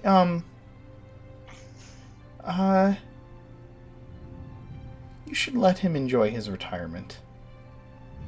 No. Because I remember the stories. And Saint Nikolkikata had a big white beard. And last time we saw Adel, he had one of those. So he would be perfect. I will talk in a minute. And Yakobi, I don't think he's around anymore. Went and asked that nice cat lady out. You have to understand that the world moved a lot faster out there while you were in here. This is all our fault. We went there and he got lost. He was always so bad with directions. Look, let's have a chat in a minute. What's that, Bowie? Me too. Never mind. The cartographer guy with directions. I'm gonna help them get on their way. If you guys think that you can take care of these toys for me, I would consider it a favor. Which means Can I have the goo? I would Can owe I have you. the goo? I want the goo. No. Aramil will step in front That's of not Pippin mine. with Well, his. It's well. Can we just borrow it? We haven't had a goo party in so long. Well, hey, wait. Do you have like a real little bottle? Why a little bowl? There's not enough wine in a little bowl. After I'm out of character. I'm asking for like the little airline shot bottles. You know what I mean? I don't think that the satyrs will have small bottles of wine. Celisana, I was thinking more like liquor, like hard liquor. is what I Celisana was conjures a tiny Give me little... 5 minutes. Oh, I was gonna have Oscar go do like a series of elaborate trades, Yeah. like in an adventure game Yeah, where you have go to for it. swap like a fish for a bag of sand that you swap for something else, and then you end up with the thing you actually need. Well, at the end of it, Bowie's handed this little bottle. Well, Pippin, I've seen you use little pieces of bubbles to do stuff. Could you use like a really little piece of bubbles and put her in this? If Well, then, they're like- going, There are new friends, so like our friends are always with us because they're always with Bubbles, and since Bubbles is always with us, then our friends are always with us. Celisana I'm assuming that they want to drink bubbles. No, they just want Bubbles to They take. just want to play I'm with assuming. bubbles. No. Yeah. But Oh, Pippin, okay. Then the character is assuming they want to drink bubbles. Oh. Bubbles Yeah. they're not trying to drink Bubbles. Celisana would lean over I'd be and like, say, what if they liked him? What if they liked her and they want more? Well, that's how you make your potions, but you want to be potion seller guy, but yes. Actually, that was Bowie speak for supply and demand. I know what. bubbles get more anyway. I just kind of throw random things into her pot and she grows. But if I run out of her, that's it. There's no more. So you are raising bubbles. I can help. And Oscar is gonna like dig around in his very, very battered old backpack and pull out a like very, very old, battered and torn book that's about how to raise chickens. No, There are some really useful tips. Oscar, we can barter with them. Dandelion, can I have your stone that speaks? Oh, that's gone. Oh.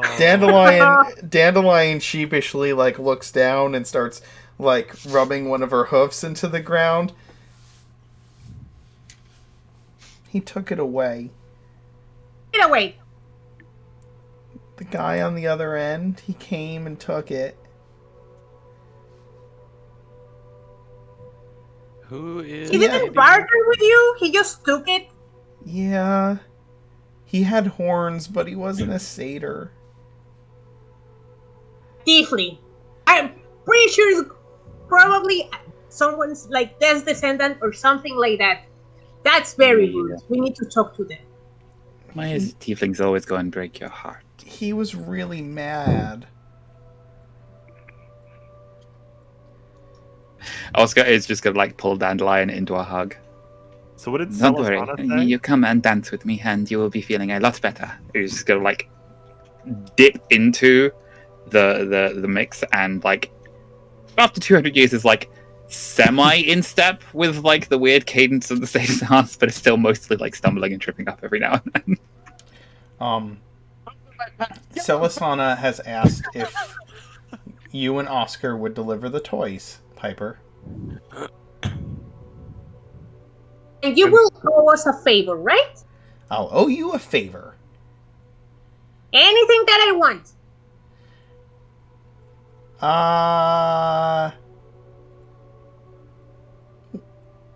Well, within reason. Well, satyr. Of course, I'm going to be reasonable. Yes, we can take care of that. Great. And before you can say anything else, she inverts the bag, and like this gigantic pile of flower toys just like floods the side of the hill. And then she holds it back to Bowie, like she's just accomplished the greatest task ever. Oh, thanks. Oh, that's the thing. Holy crap! I didn't. You really lose sense of scale when you put things into the bag, you know? Okay, Piper. We'll see you later. I've got things to do with these guys. Good luck with the toys. And she pats you on the elbow, and like. Pippin, are you gonna give him bubbles so that we'll be friends forever? Well, I think Piper's gonna be my gram forever, but. Oh yeah, Celisana was gonna say to that conversation. Yes, that's what I was like. Mr. Pippin, smartest guy that Bowie knows. It's for his grandma.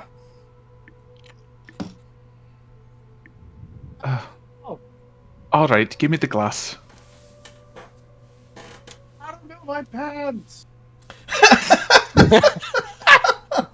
Took my pants. Oh God. I'll take the shot glass. I'll take the shot glass, fill it up with a little bit of bubbles, and I'll come over to Piper. All right, Piper, here is bubbles. But you have to listen very carefully. Don't get her wet. Don't feed her after midnight, and everything will be all right. Well, Gremlin rules, I love it. Never becomes night here, so mission accomplished. She eats dust and I guess random things you find around. She likes to dance.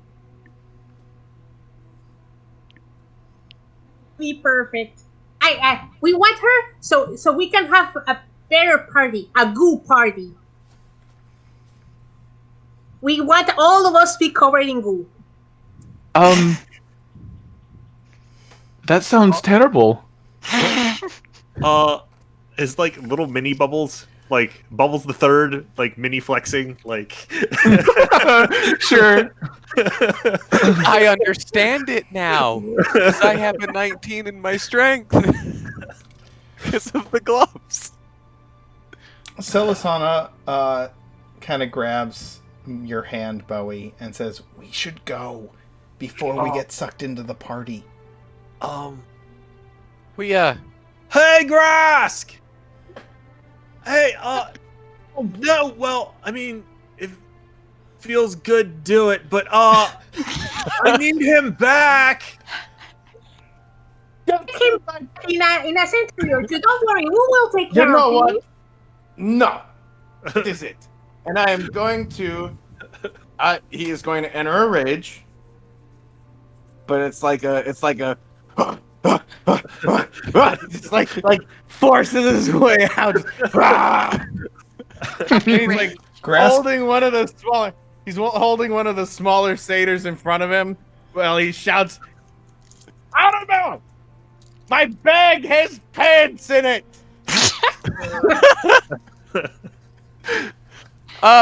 Okay. I'll pick up Grask's bag and I will. There we go. Get out of the crowd. Grask comes out of the crowd and he's like holding the smallest satyr he could find in front of him to like hide his nether regions. He's like holding it by the antlers. Yeah. The horns. He's holding him by the horns. Not to be... it helps if you turn him around. Don't worry, Grass.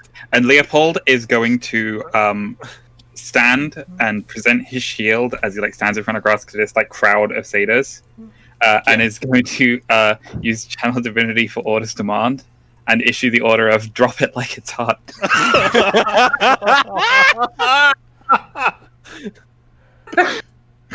When the Ark's in the club, Ma. All of the satyrs like get down. No, that's get low. Get low. I toss Grask his pants.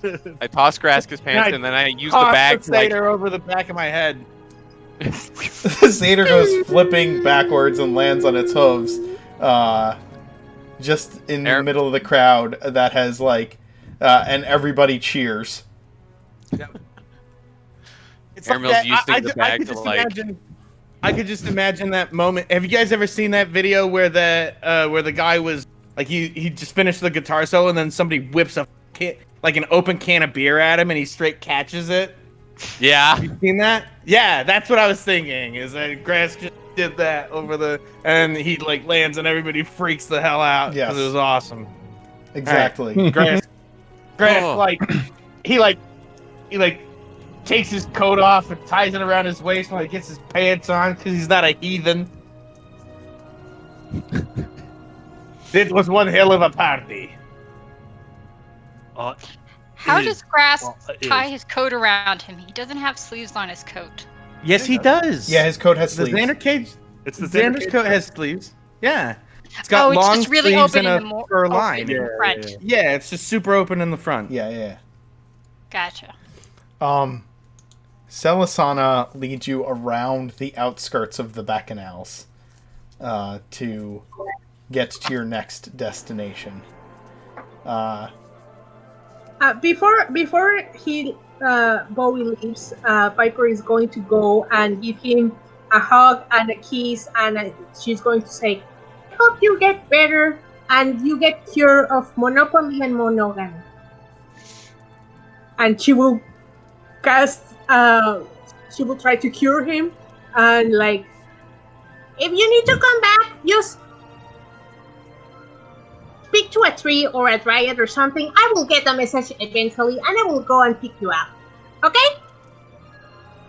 Okay. Yeah, Mom. It works different in the material plane now. I wouldn't be here if Mom and Dad weren't monogamous. Or monopolists. He corrects himself to the wrong thing. Yes. Perfect. Is everyone safe then? Oh, I mean, Grove Air sucks. The nobles are kind of dicks. They're dicks. They're just dicks. Most of them are. Just all nobles. Oh, Hey, Leo's a noble, I think. I mean, the ones in not- Grove Air are like real bad, but Well, not you, Leo, but never mind. No, believe me.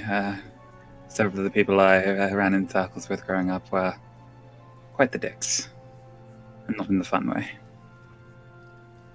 Longpaw's definitely a little drunk, and so she's going to ask a question she's always wanted to ask. Why in the world do people say things like that as if it's a bad thing, when the rest of the time they seem to think that those are good things? It doesn't make any sense. I don't follow. Why do you use dick as a descriptive term for bad people when most of the time people like them? Do you the not, magic do you not voice know? said. Do you not know Emperor Ricardo? Nope. He was a tyrant. He was absolutely awful. Oh, you thought I was using it as a term for genitalia? No. That's his what nickname was most people literally seem Dick. to use it for. No, Emperor Ricardo. He was a tyrant, but he was known for throwing parties. So that was Ricky Ricardo. You're a dick, but not in the fun way. As in, you're a tyrant. You're not the kind of person who throws a fun party. I am dreadfully outdated in terms of communicating, and oh dear. It's okay, Leo. We'll get you caught up. There's a lot of new fun words that the kids in Geneva use these days. I think I remember most of them. Yes. Have you figured out what bodacious actually means yet? Oh yeah, we use bodacious all the time. It's like cool, but almost on like a higher level, you know? So if something's bodacious like Bowie, it's like really cool and awesome, but it's like the next step of that. So like So the nickel key Thormodin is would be bodacious because it's at a high altitude and has a cool atmosphere? No. But It's like you think Thormodin is really cool, right? Generally, no. He's a god of the forge. No. You don't know. Oh god, okay. So let's start with cool. Let's start with cool. Let's get going. I think you guys are en route while this conversation is happening, and I think this is the perfect point to take our break so I can get some more water. Please God. With Aramil saying to Leopold, let's start with cool, and then it'll fade to the commercial break. Oh.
Alright, let's get these cameras back into the proper places.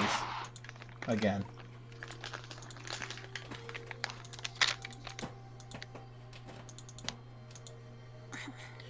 I'm here. Oh, no.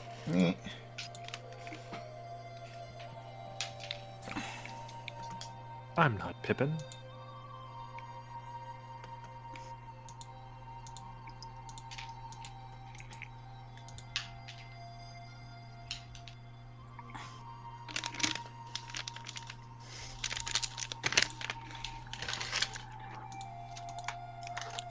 I swear to God, if the next time the dance ends up in the Feywilds and we fight a black pudding run amok.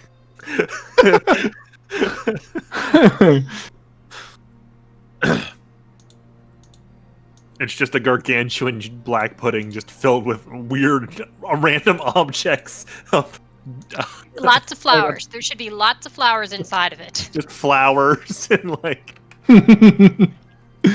empty flowers, empty beer bottles, like empty wine bottles, and like It's gonna be the drunkest black pudding you've ever seen on camera.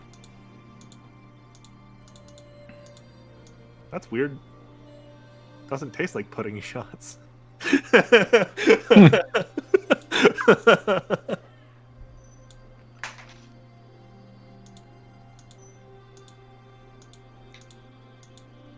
Even through all that alcohol, Bubbles will still taste like peanut butter. Absolutely. That's how bubbles do.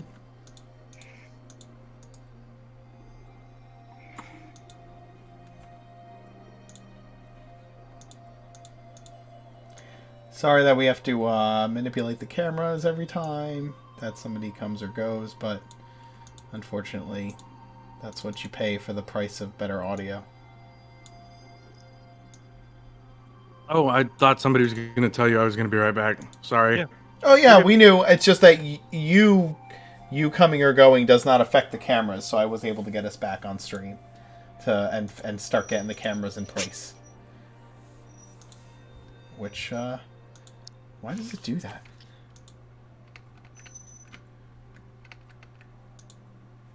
That one frame, when I click on it, it likes to just move without me moving it anywhere. It just kind of does that. Yes, we have Kitty Cam.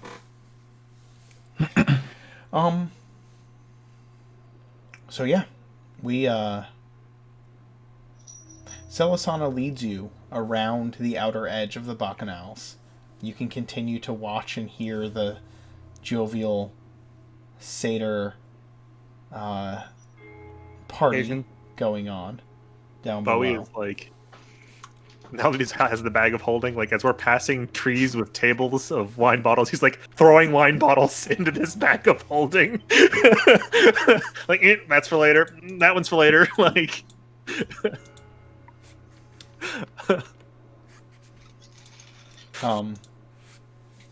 And Celisana leads you around and back into the forest that makes up the summer part of the Feywild.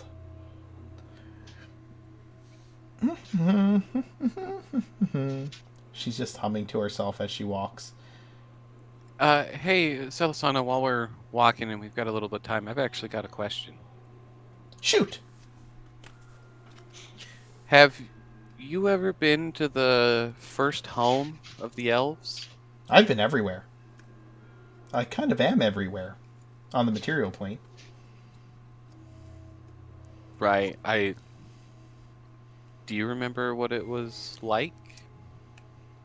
You mean like way back when it first came to Oregon? Or just like your most recent visit works too? It's not great right now.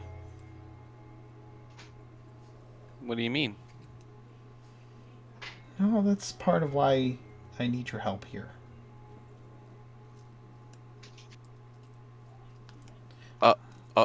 Oh. Yeah, okay, yeah, let's go. And Aramil's like picks up in like step and purpose. Celisana leads you to a clearing in this thick, lush, overgrown forest. This place is like if the heart of summer never ceased, and things grew continuously. Like, that's what this forest is like. Just everything is massive and full of life. The greens are greener. The trees, the bark on the trees is like brown and vibrant. Even the moss gives off just this abundant sense of brightness and life. And she leads you into a clearing in the midst of it, where there's this field of wildflowers that are growing, except in a circle in the center of it. And in this circle is just perfect, soft, like heather-like grass. Just this down-like grass. Like, you could like lay down on this and fall asleep, and it would be incredibly comfortable.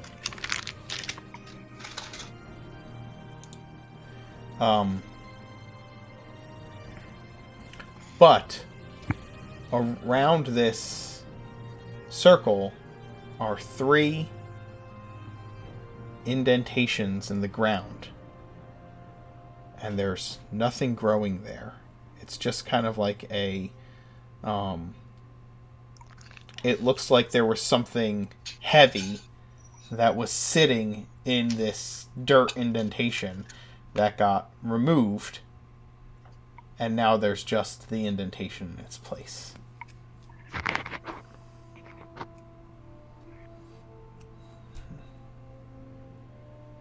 How spread are these indentations? What's that? How spread are these indentations?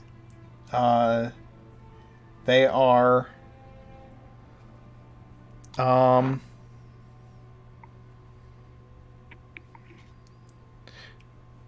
they're like a foot wide on the sides and like a yard across, and are maybe 2 feet deep, and there are 3 of them around this circle. Celisana sits down in the middle of them, crossing her legs.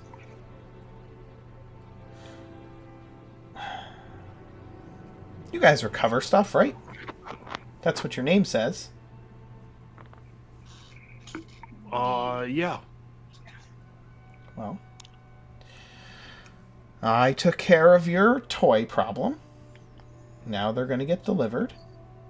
So I could use your help. Okay. What do you need? Oh, real quick. Are you familiar with the ARC mission statement? And he's going to hand her a brochure. 'Cause that's his job now. She's going to take it and look Some at light it. reading for you. There Oh. you go. Thank you. You're welcome. I'll be sure to check this out.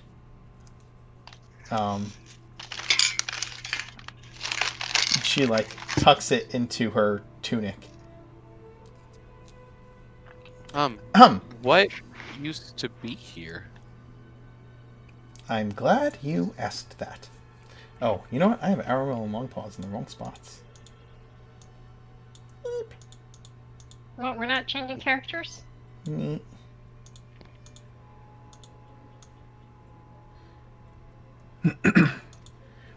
The wine Long Pause drank just causes a Freaky Friday incident.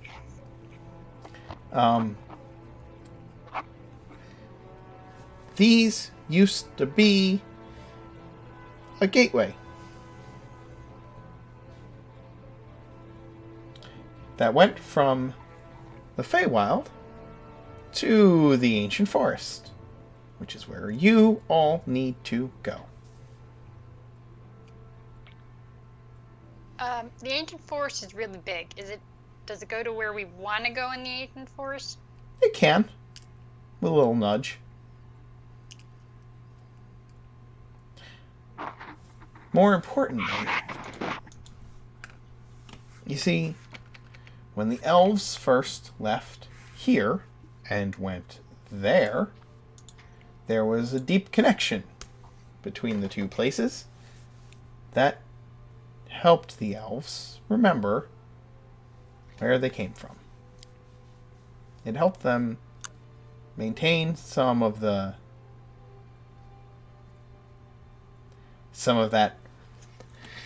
Feywild energy. Whimsy? Yes.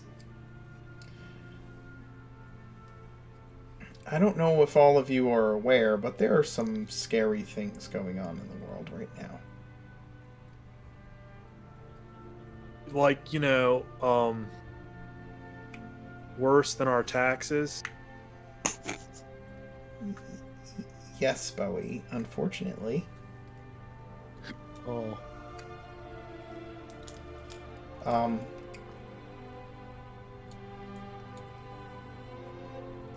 You asked about the home of the elves, Aramil. Thalriel. Yeah. There is something dark that is influencing the king there. Right now. And there's a bunch of elves from Thalriel that have been doing some really bad things. Oh, no. No. Airmill is going to start effectively having sort of similar to Leo panic He's attack. having a panic attack. Yeah, so like the attacks that Leo has when he's in claustrophobic spaces or small spaces, Airmill's having that right now. And is like backing away from the indentations in the big old hole in the meadow. Are you okay? Would you like to do some deep breathing, or would you like me to cast calm emotions? That one.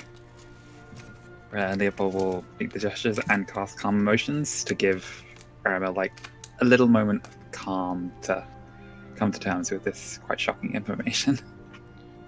I will willingly fail the saving throw. And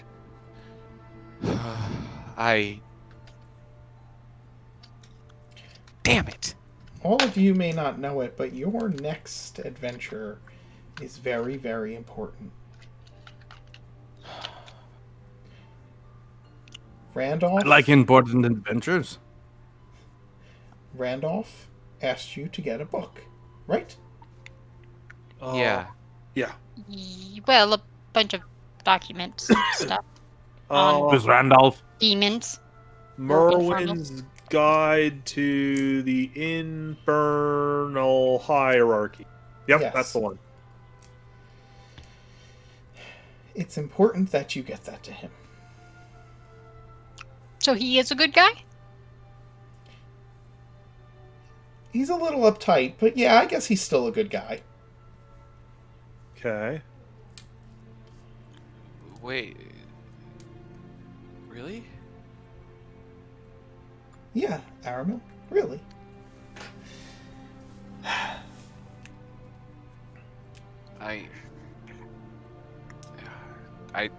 I'm just gonna pull out the letter that we got from the elves in the tower forever ago and hand it to her. She takes it and opens it and looks through it. Frowns. Yep, this is what I'm talking about. She hands it back to you. Hey, does that mean you happen to know what these funny red gems are that aren't just rubies? The ones you got off the That when we got the letter. Oh god. Me, the DM, cannot remember what those were, so I will have to go back. But I believe I had something intentional that they were.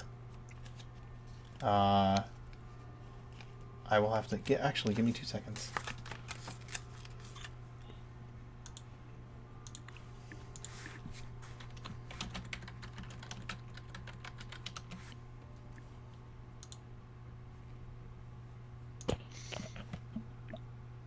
Guys, this is really bad. We knew that when you told us about the letter. Or actually, when we fought the thing where we found the letter. Mm-hmm. We just kind of ignored it because that's safer. Or at least calmer. Well, yeah, and what were we going to do about it, you know? Well, we did do something about it. We killed that thing. Well, yeah, but the larger issue that, I mean, Thariel is supposedly in the heart of the forest. There's no way we would get there. So there was nothing we could do. You do what you can do, and others will do what they can do. You don't all need to do everything. Thariel's in trouble. There are dark creatures that are manipulating the king and causing bad things to happen.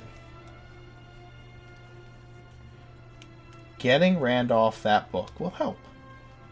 So I'm going to help you get to where you need to go. Because that's what I do. I help people get where they need to go and stay safe. And I help people take care of their friends.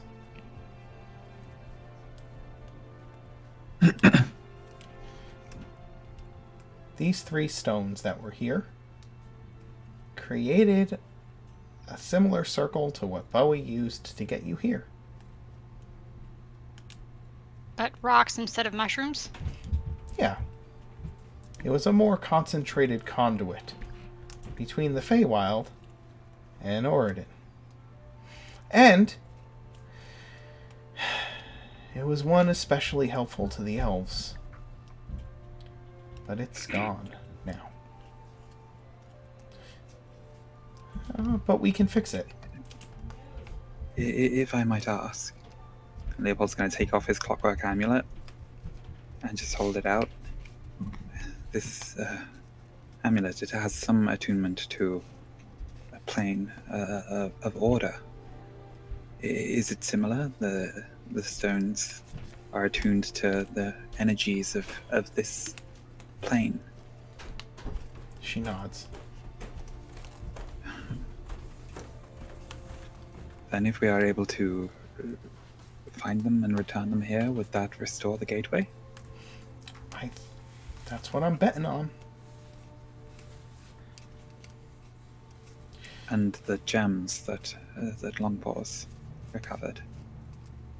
Is it possible that they are attuned to an energy of the pit or the house, and that they were used in the ritual to bring forth the demon that we fought? Probably the pit. There's a chance.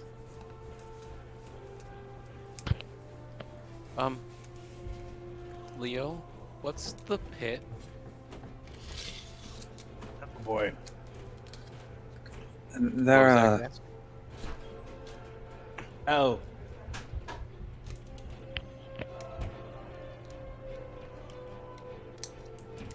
There are places beyond the realm that we typically reside in, where there are creatures of a different kind who benefit better by being in a place like this. There are the fey creatures here that flourish in this realm, and sometimes they cross over into the material plane. Some of these places are dangerous, but typically benign. And then there are the hells and the pit, from whence come devils and demons, beings of power that some foolish individuals will strike bargains with or call upon for assistance in bullying others and subjugating them. It is generally the purpose of members of certain orders dedicated to Thormodin to preserve the barrier between the material plane and the extra plane realms, as they are referred to. Having a gateway between the Feywild and the Ancient Forest would run counter to that, but so long as it was controlled, I don't see if there would be a great deal of harm done to it, especially if there is a corruption from either the pit or the hells that is infesting the first home of the elves.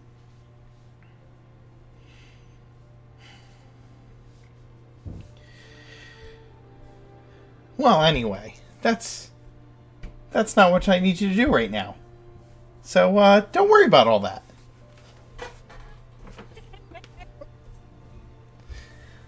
Look. Oops.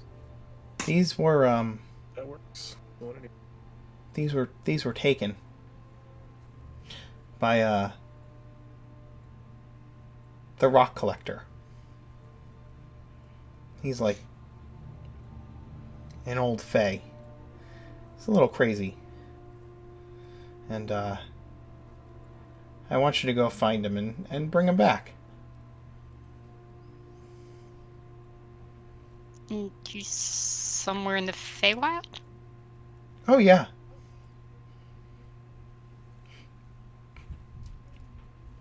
But I need you guys to talk to him. He won't talk to me. But you know where he is? Yep. We are the best at convincing. Do not worry. Why won't he talk to you? He doesn't believe in gods. Okay. So, don't go to him as God. Go to him as a person named Salosana. Yeah. He knows who I am. He doesn't believe in me. So he just pretends I'm not there. And he ignores everything I said. Did he have some malicious intent with stealing these stones? I don't think so. I think he just likes rocks. So we just have to convince him to display them here, and he can keep them. Problem solved, right? That's what I've been trying to do.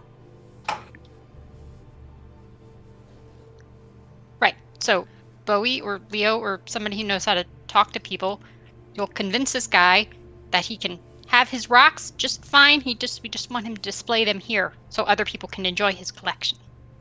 Right? Uh-huh. Good. Yeah. You said he was a fae. What type of fae? He's a really old... let me make sure I get the name right. He's a very old Korid.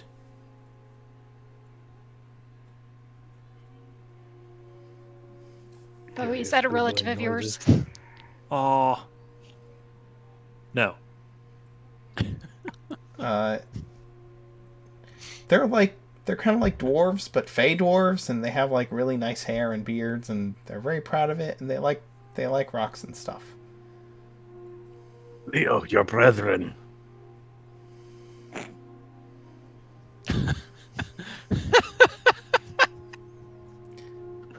So, if you follow that path over there, the stone path over there, it'll take you right to his house. Okay. But, only because you asked. Bowie kind of smiles.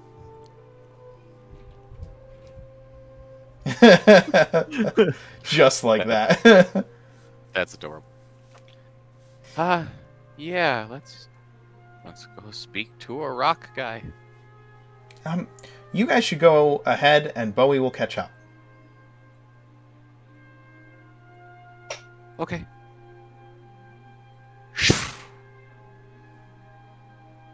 Airmill zooms up the path a little bit, but then we'll stop and wait for people to catch up. Before Pippin goes on, I'm going to give Bowie my experimental elixir of swiftness. Okay. Kind of pat him on his side.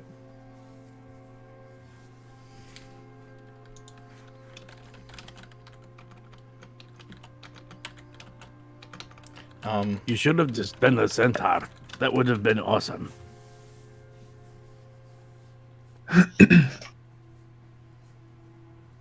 Longpaws is just gonna like lean against Mare and start walking up the path. Celisana waves to Mare and says, "Bye, kitty."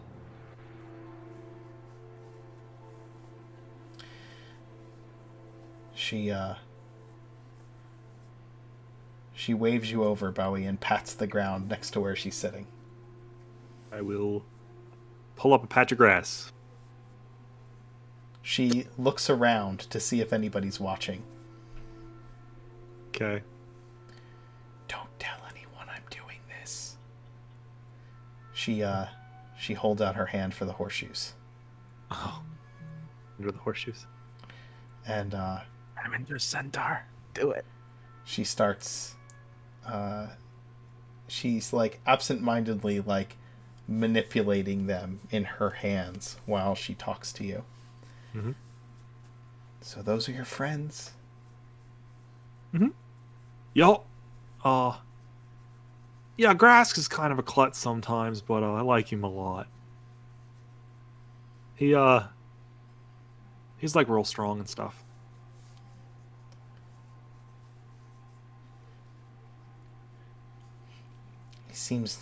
He seems like he has fun. He is a lot of fun.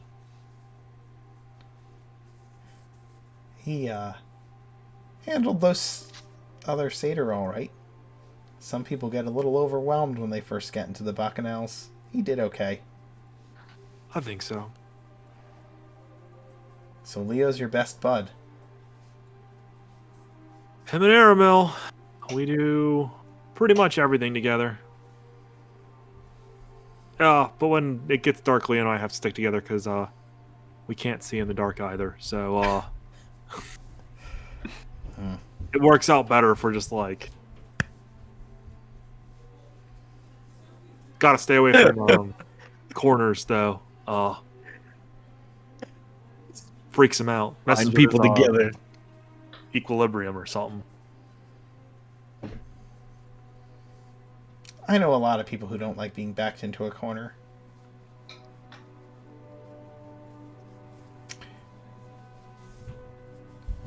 Longpaws is so tall. Mm-hmm. Yeah. At first I was worried Mare wouldn't work, but it worked out. You know, they're kind of like the same size basically, so like a normal cat would not have worked. No, I don't think she would have fit on a normal cat. That poor kitty. No. Well, but Mare has fun. I have fun. Is Mare taking good care of both of you?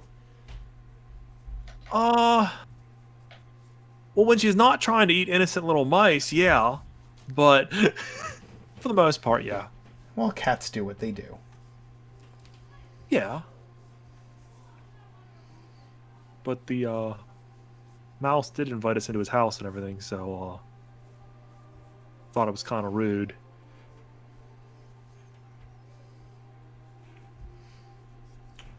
You went into a mouse's house.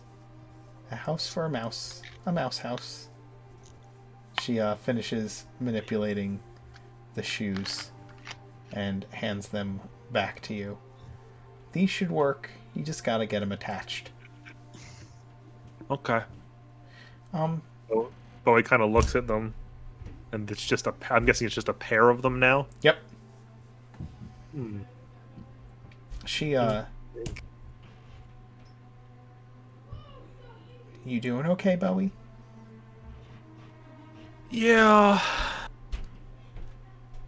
I worry sometimes, but it all works out. What are you worried about right now? You're on a journey with your friends. Isn't that everything that we would want? Yeah. Worry about Pippin. What are you worried about with Pippin? Sometimes I'm afraid that he loses sight of the goal, you know? Worried more about money than maybe having a good time. But we can always make more money, but yeah. Maybe could make some more friends too.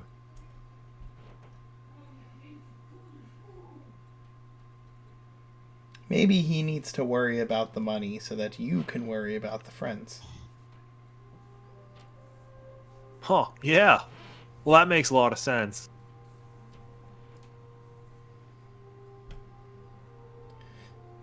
Just remind him what's important.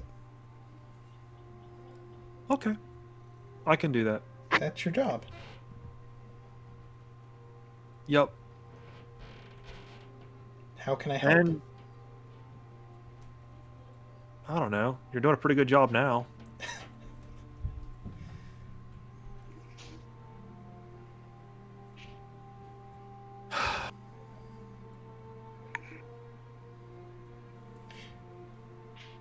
She stands up so that she's kind of at eye level with you. Mm-hmm. And she wraps her arms around your neck in a hug. Okay. It's all warm and stuff. You know, like when you pee your pants. Yep.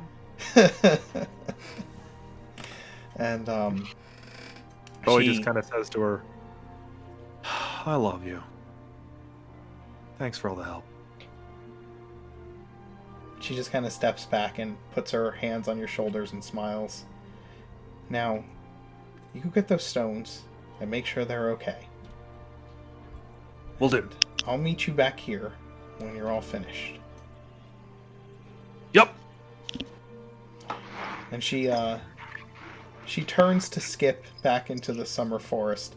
And as she turns, her form changes to that of the one that you've seen kind of out of the corner of your eye in the woods your whole life. Mm-hmm. And disappears behind a tree. Okay. Bowie looks at the two horseshoes, looks at the potion.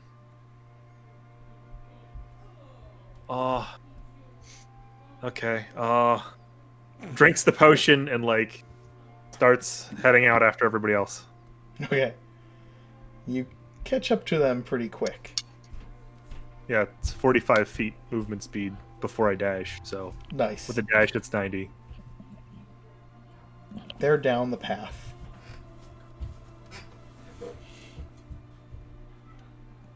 You,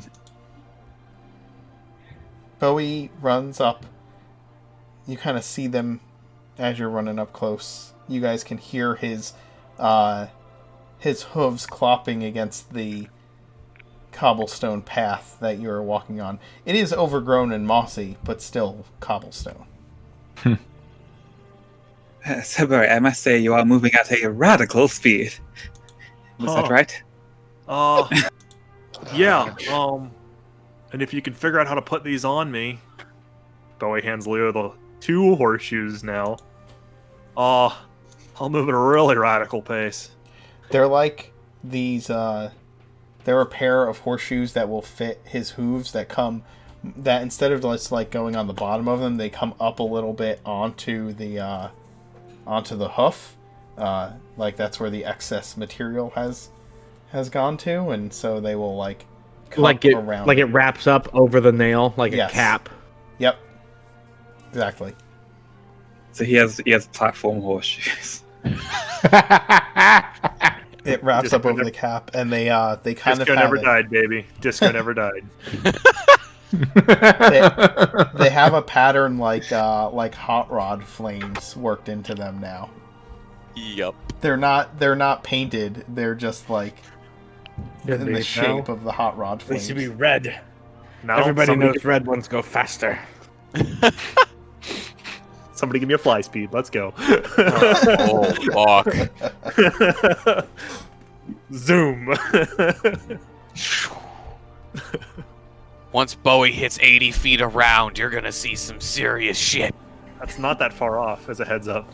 If I cast Long Strider, and with these horseshoes, and with Pippin's elixir, we're doing 80 feet around, as a heads up. Is that with what for just the movement without That is action? without dashing. That is just my base movement speed. 80 feet around. If he dashes, that's 160 feet.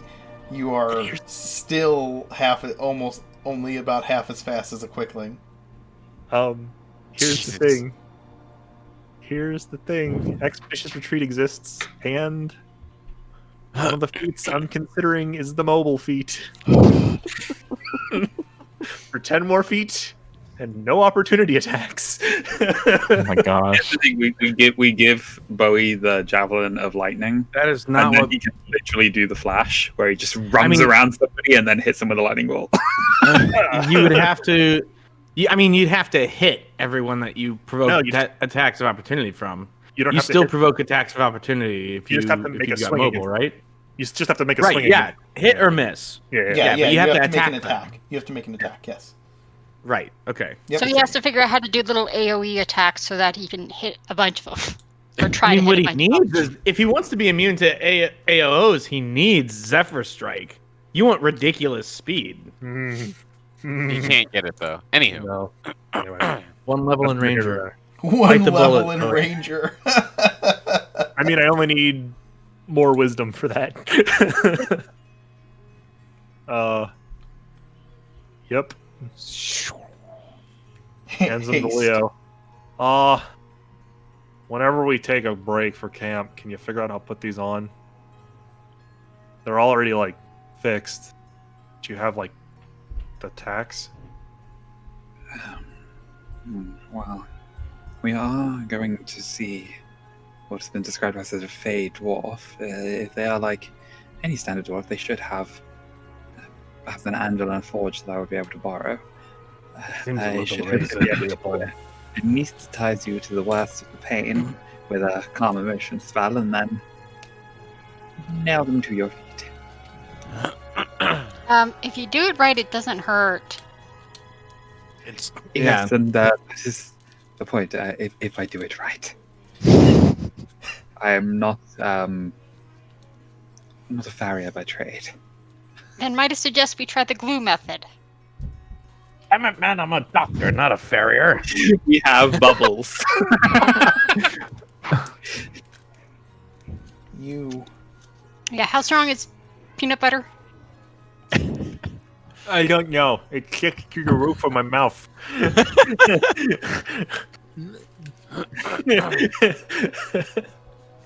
You follow this path. Well, it was apparently good enough to stick a docent to the inside of a warforge. That's true. Let's be real here. He absolutely could just epoxy that shit in.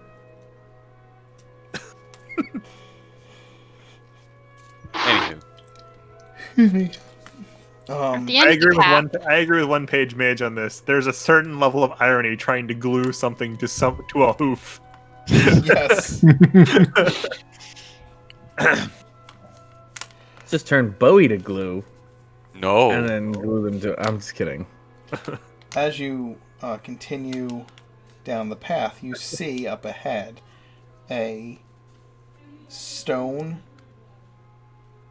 like a stone-faced hill with a big stone slab for a door and moss growing over all of it that is kind of green and just this bright summery green.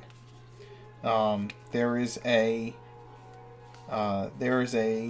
set of sylvan runes that are etched into the frame of the big stone door.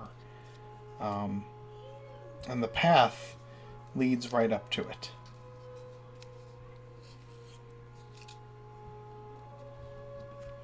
For those of you who could read Sylvan, it says, "No solicitors, winter fairies, or gods." Huh. Grask, no brochures here. It doesn't We say are no. not- Never mind. I will post a brochure because I cannot read.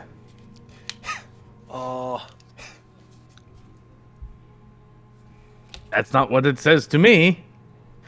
Well, good.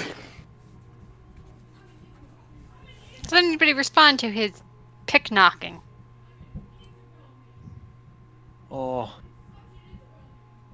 Maybe we offer this guy a trade. That seems to be how things work here. Does What are anybody we have trading? Does anybody have any fancy rocks? Yes, but no. You didn't bring the apparatus and all the stuff in it into the Feywild with you. No. But, I mean, I certainly took a collection of the smaller, pretty rocks.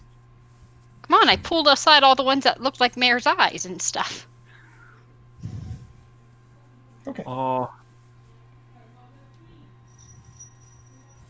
Plus, I had that bag of funky ruby things. Trades? Or are you gonna try to persuade this guy? What? Let's I'm see not what talking kind to of him, guy so we're it's up to you dealing guys. Dun, dun, dun, dun, dun. Leo, any ideas? Hello. Wait. I have an idea. Eramil, how good at you are... excuse me. You're good at pickpocketing, right? Yeah. I mean, I haven't done it in a while. I don't. These rocks might be a little big for that. I know, but do you think that would be a possibility that we could sneak them out without him noticing? I can try. I suppose it would depend on the quality of the distraction. You said the sign says no solicitors. What if we presented ourselves as a traveling band? A minstrel troupe? Or apple sellers? On the topic of potentially stealing these rocks back, I believe that would go against Ark's image, which apparently, according to this book that Leo gave me, is my job. So we will not be stealing. We will. We are if we recovering. find them. No, we are not. As the Not if we are resorting to burglary. Burglary. Well, if nobody's home, does that mean this counts as a dungeon we get to excavate? Actually, as he when Grass pounded on the stone door, you heard a distant Go away! Oh. Hello? Goodbye! Down the inspectors. Oh.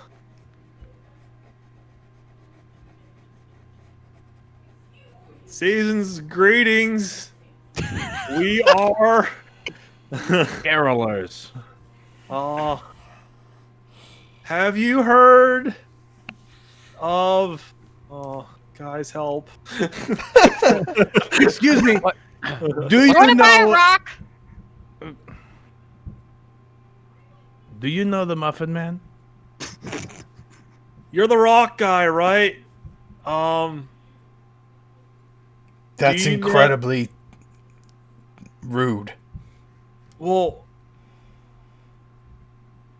do you know what it means to be a rock but not to roll? I can't figure that part out.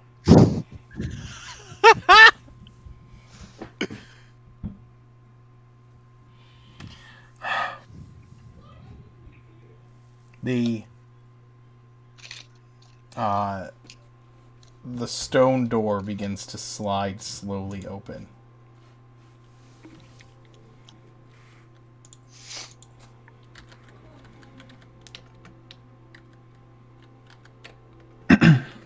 Hold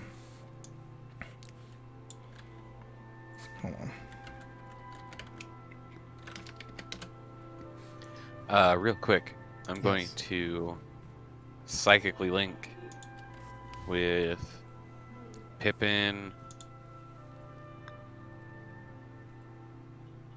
Bowie, and Grask. Okay. And I will. This huge stone door before you slowly begins to open, and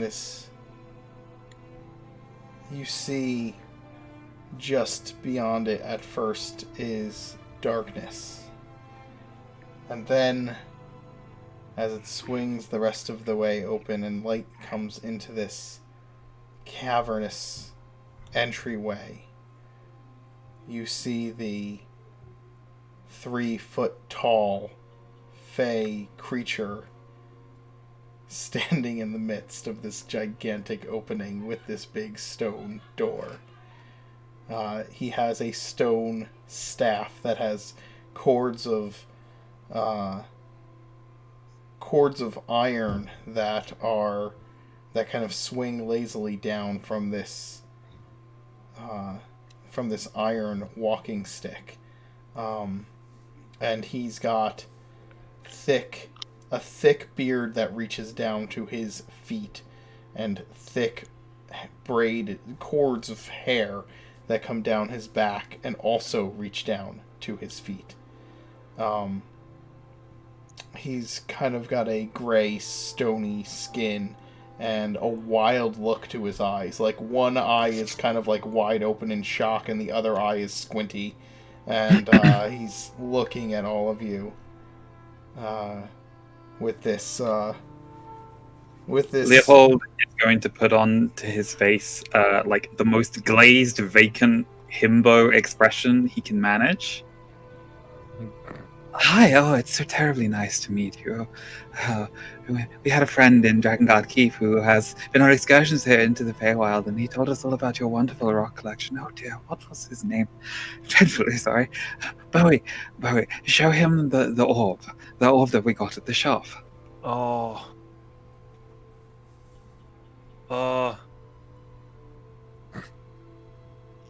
Do I have to say it?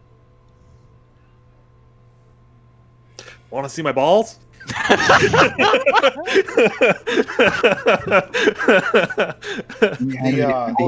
orb of direction and the orb of time. You had some. We are incredibly fond of orbs and generally all things that are round. I'm just personally not a fan of corners and angles. Very much not my thing. But we were hoping that we might be able to take a look at your wonderful collection, if you would be willing to let us. You're trying to steal my stones. Well, no. We're trying to trade your stones. My stones are not for trade. Are they for display? He's switching between Gnomish, Sylvan, and Dwarven as he's speaking.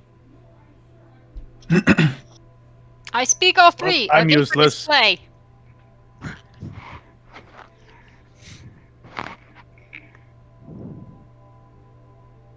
I'm gonna just walk in. You're just walking in? Yeah.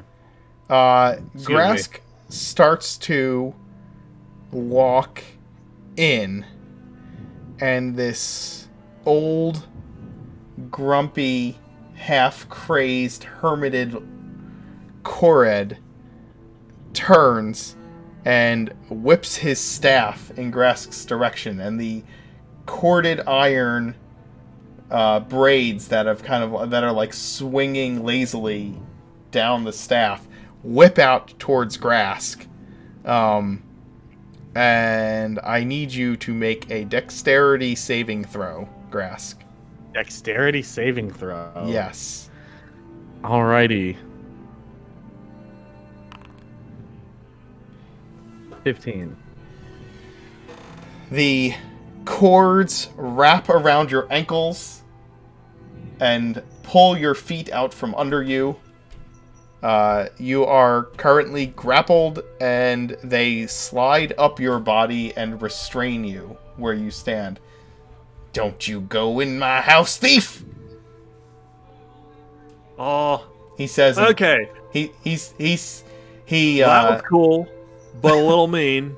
I've got this cool staff, and Bowie pulls out the staff of flowers that can do this, and he just kind of like sticks the stick out. Boop. Puts a little flower in his beard.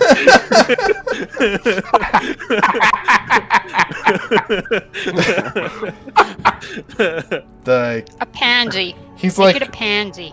He's like trying to look down and at himself, and like can't really see, and he's holding the staff in like one hand and reaches down and plucks the flower out of his beard and looks at it.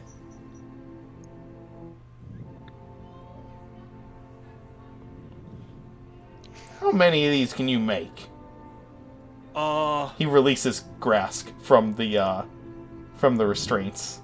Well, this thing can do, I think 10 of those a day, or 9 safely, but 10 of those a day.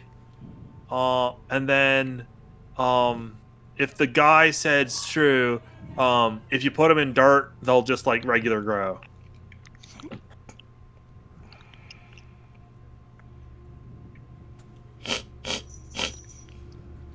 Smells like a normal flower.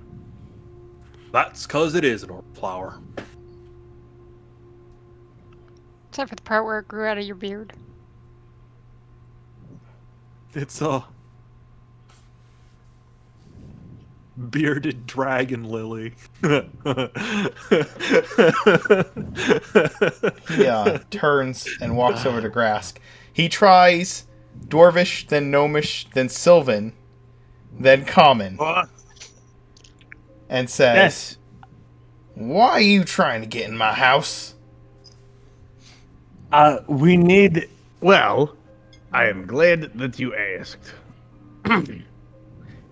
He stands up, and he pulls out a cue card. Before looks at his cue card. Before you stand up, he puts the flower on the back of your head, Grask. Okay, that's fine. Yeah. He goes, Hello, my name is Grace Koskar. We are secretarian for the Artifact Recovery Corporation. We are here on a job. We would like to discuss potential terms for a trade or exchange of services in order to get this completed without unnecessary violence. And then he puts the cue card away. Y'all selling something? No. Well, technically we already sold something. Now we're trying to get something so that what we sold, we can sell. What are you All looking right. for? You said it- you wanted to see my stone collection. He points at Leo. Well, just the large ones that you took from the some sort of portal gate thing. I didn't take nothing. They were mine. Right. Would you mind putting them back? I don't know what you mean. Like, they were there, and now they're here. If you could put them back there, we would really appreciate it. It would be very nice of you.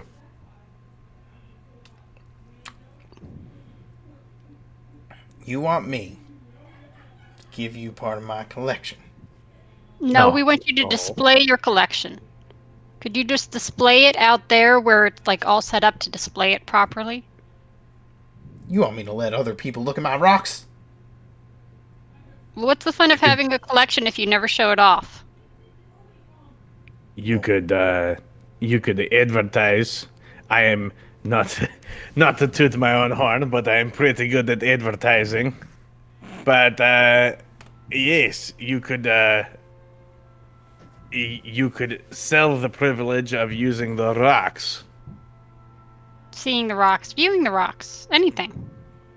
Yes, they'd still be yours. You want me to let people touch them? I don't think you have to I don't touch know. them. This is so above my pay grade, it doesn't even help. The look on your face. Well, I mean, I offered to let you touch my balls earlier.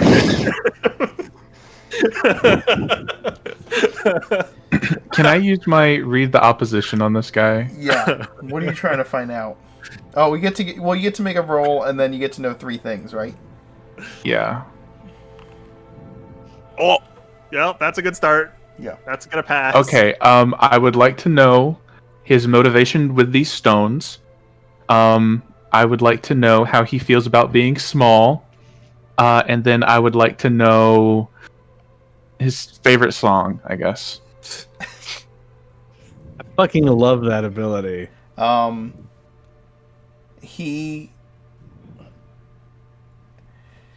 He's miserly with pretty stones. He likes to keep them for himself, where he can keep them safe and like admire them and not let anybody else have them. They're all his. So like long paws with cats.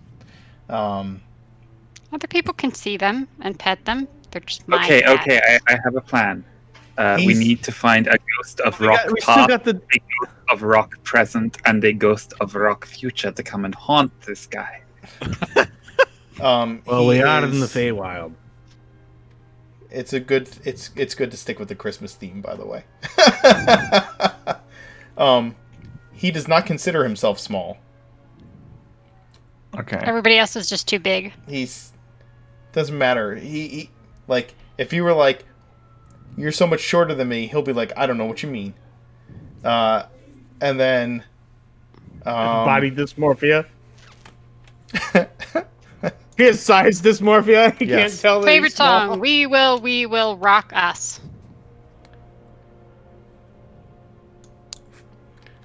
His favorite song is Papa Was a Rolling Stone. Ah. Okay. He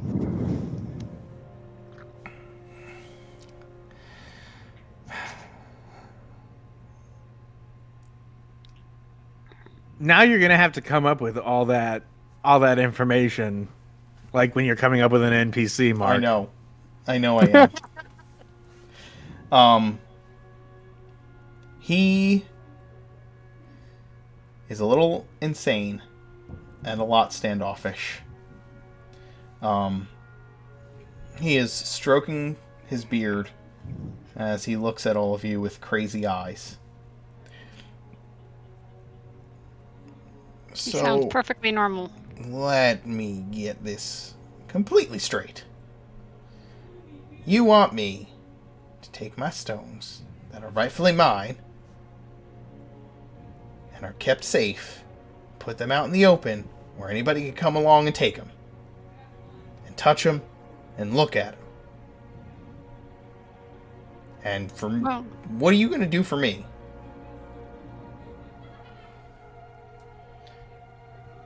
Might have some stones we could add. If I might ask, you say that these stones are yours. Do you mean that in the sense of that you have collected them, or that you helped to craft and shape them? I must admit, I am nothing of a mason myself, but I do have a great deal of admiration for the craft. They're just mine. Do you collect anything else besides stones? What do you mean? What's there? What else is there to collect? Would you potentially like to trade them for gems that our DM doesn't remember what they're for? This way that we can conveniently get them removed as a plot device? I'm teasing, Mark.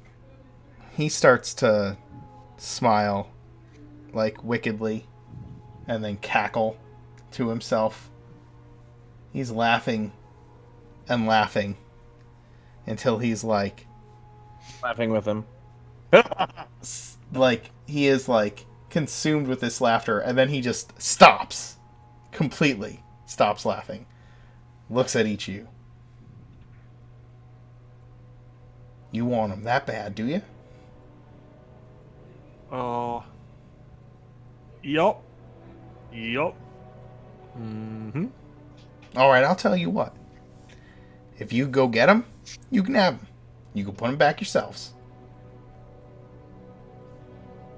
So you collected them, but you didn't even put them in your collection? Oh, they're in my collection. They're in my rock garden. Oh no. No. You This go is right going on to be into my awesome. rock garden. You go find them. You pick out which ones are the right ones that you're looking for. And you bring them on out of there. And you take them back to where you want to put them. And you put them right where you found them. And I will leave them alone. If you get them out. No.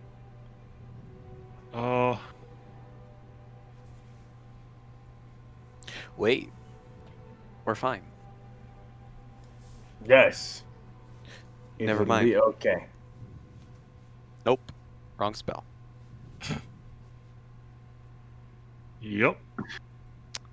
I knew Leo had locate something prepared. It's Yeah, locate creature. I do have detect magic, which may be viable, because we do believe that the stones are Identical. filled of. Gresk is going to have full confidence in his friends and accept. And Leopold was like, in the process of about asking like what the specific terms is and whether he's allowed to like use magic to help like find them, and Grass already confirmed it, and Leopold's just like, oh dear. Leo, if you didn't give us any rules saying we couldn't, that means we can. Now you're thinking like a documenter. That is right. Plus, you know, he can't be a liar. Then the Kored will say, you all follow me right this way. And he walks up to one of the walls of this stone cave that you're all in. He taps it, and a door shapes in the stone, just like a doorway opening. Not an actual door, but just like an archway forms in the stone, and waves you to follow him.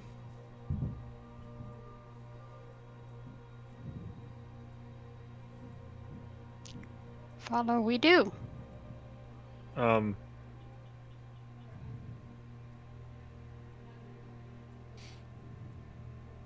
Never mind. I'll wait on that later.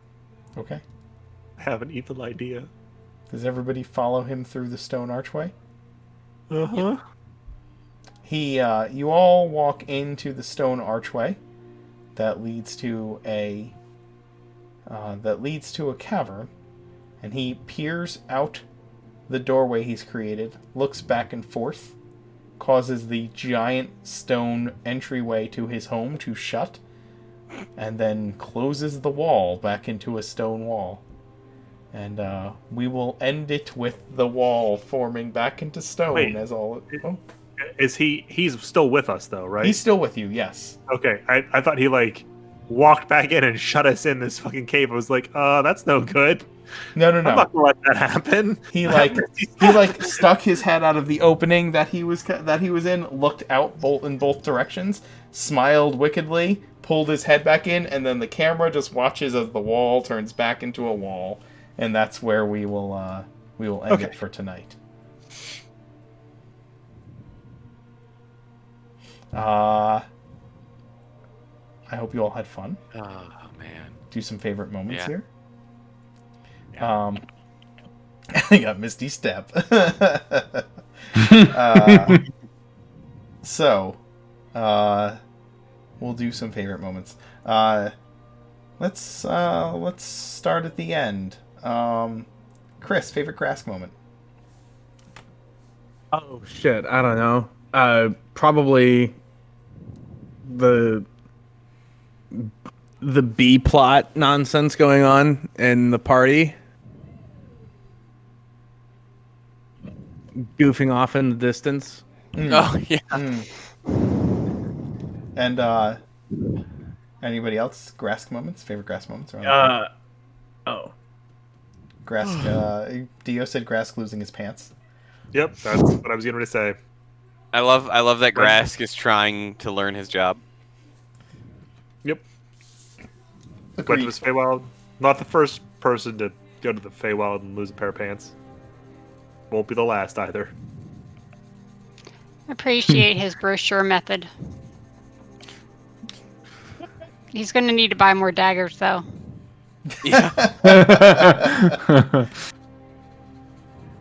Should get daggers that have like arc branding. Oh, good God. On the hilt. To make it to give it an even more ransom note vibe. No, you just need to get those little you know how they make the little sword toothpicks? We just need to get little metal ones of those that you can use. What's the end? What's on the end of the little toothpick thing? It's the arc. Would it be like a little gorgon head? Because it's fur. Like a little bull head? Mm-hmm. Flying Gorgon. But I loved specifically what we were discussing, like, could we just steal this guy's rocks and grass? Because it's my responsibility to look after the public relations side of things. So we can't just go around stealing from people. We're treasure hunters, not not burglars. It would hurt our image. We can only steal from Aramil dead people. Aramil would have tried to steal him. Speaking of, favorite Aramil moment, Gage? I kind of had I pretty much just had the one, which is the Aramil panic attack. I thought it was good because I've been waiting for this contract, this job, this part of the current story to develop a bit, and Aramil's been mostly in denial. He's we found the letter and he was like, oh no, crap. But over the course of the adventure in his head, he's just kind of been like, well, maybe not, maybe it's this, maybe it's that, maybe it's a fake, right?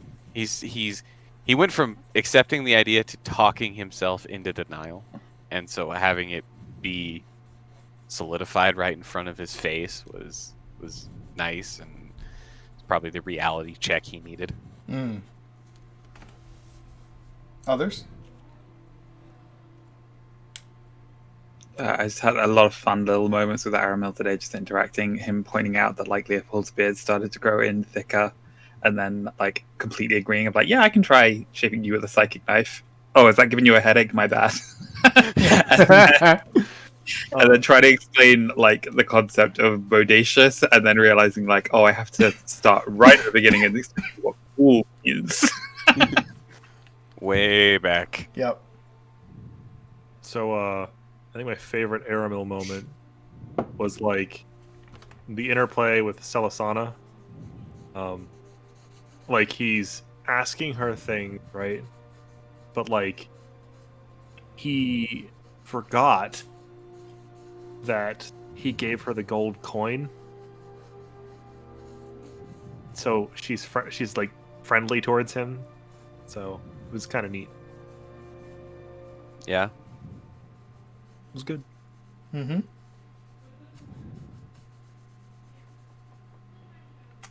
Theo said Aramel's panic attack and protecting Bubbles and Pippin from Piper. Yep. Yeah, when he stepped in front of Pippin and Bubbles, that was great. Tig.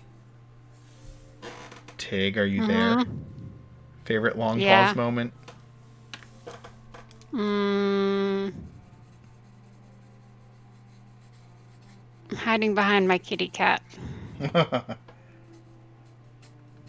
I thought that for somebody who doesn't do well with crowds, she handled that party very well. Right, I stayed outside the crowd. And started drinking. Didn't taste like alcohol. All is well. Also true.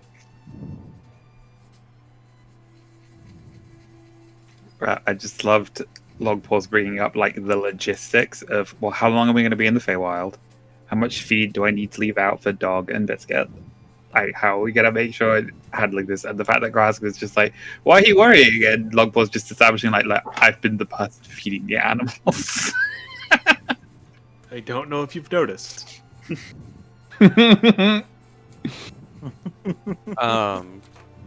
my favorite moment was definitely slightly drunk long pause. Not understanding why we call people dicks. Yes.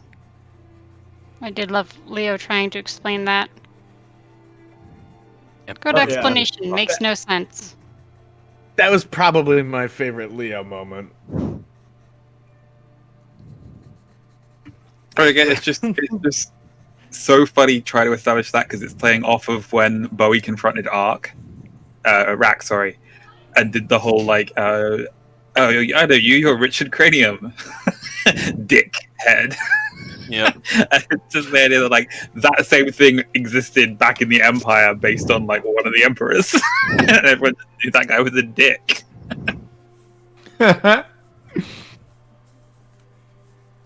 Dio agreed. Long pause getting drunk and trying to hide from a goddess.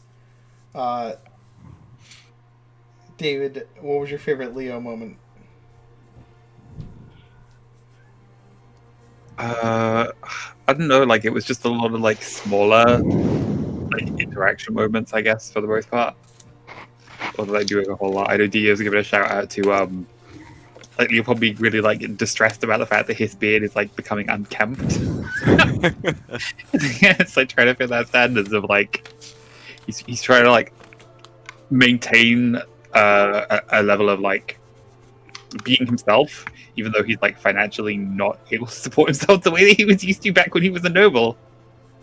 As I was just getting across and having that moment of being like, I look like a barkeeper.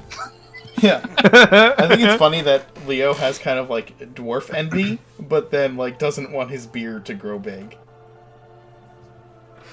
No, because it's in that way that throughout history it basically went in cycles of whether like the aristocracy would grow beards or not. Right. And it was always in that way where it's like, okay, well, the peasantry aren't growing beards at the moment, so the aristocracy are going to grow beards to distinguish themselves from it, to show that they like are of a high enough class. And then people start copying the aristocracy, and it goes into fashion for the peasants to have beards, and so then the aristocracy start shaving again. As it just goes back and forth. Yep. Other Leo moments? What about Oscar moments? Oh. Yeah, we can do Oscar and his 50 is fun. Yes. Yeah. Can't count past 50. It used to be 20, that he couldn't get past 20 because that was like the number of fingers and toes that he had. And like Piper's been teaching him. So he's up to 50 now. After a couple How many centuries? 2. So he might eventually catch up to how many kids there are? Yes.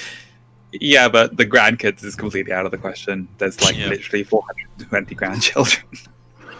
And that's assuming no more are born. My favorite Leo moment was Leo and Aramil being faced with a goddess.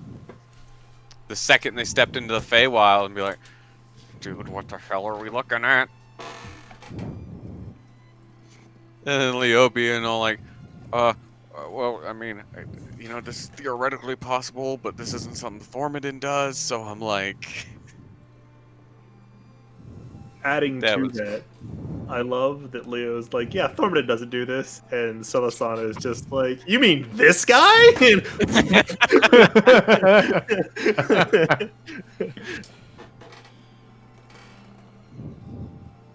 Again, that is one of the things that I like about the notion of it being like a pantheon, where it's like, okay, you have the mama god and the papa god, and then like the kids. So the majority of the pantheon are all siblings. It's that very Greek style pantheon where they all just have like bickering sibling style rivalry with each other.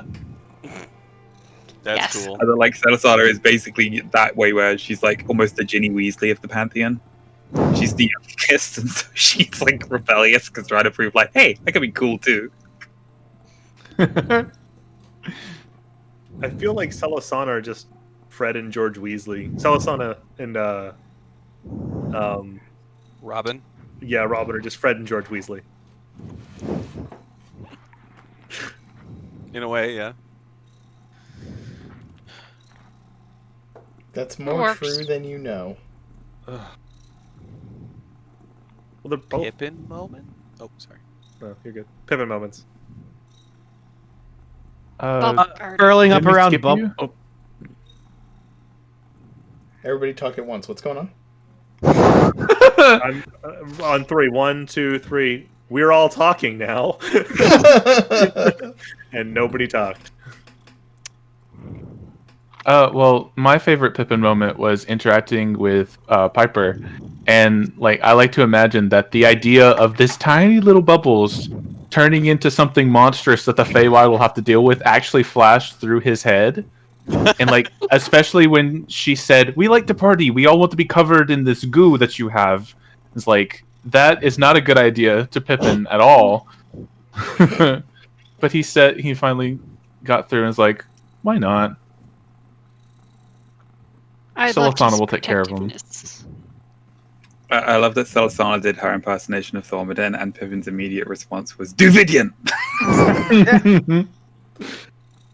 I loved the mental image of Pippin, just this gnome curled up around his little glass fishbowl full of bubbles.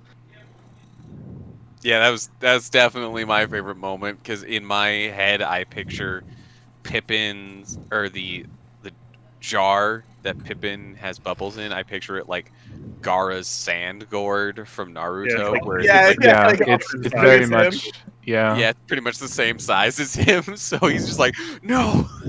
Yeah. Oh, so cute. He's trying to cover it as best as he can, but there's still like 60% of the thing that you can see because he's just so small.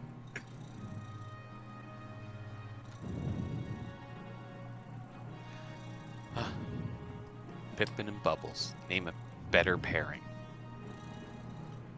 Bubbles and Pippin. I feel like this session had a lot of really good Bowie moments too. Yeah, I was gonna ask Pat, favorite Bowie moment?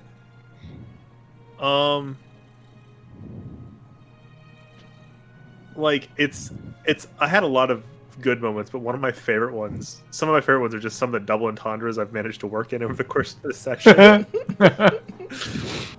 But if I'm going to pick one, it's asking the guy who collects rocks, like, to be a rock but not to roll. Which is in itself a rock and roll reference. Mm-hmm. Like,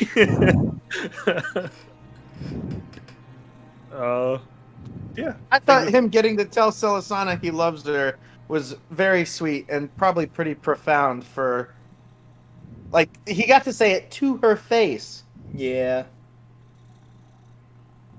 That was awesome.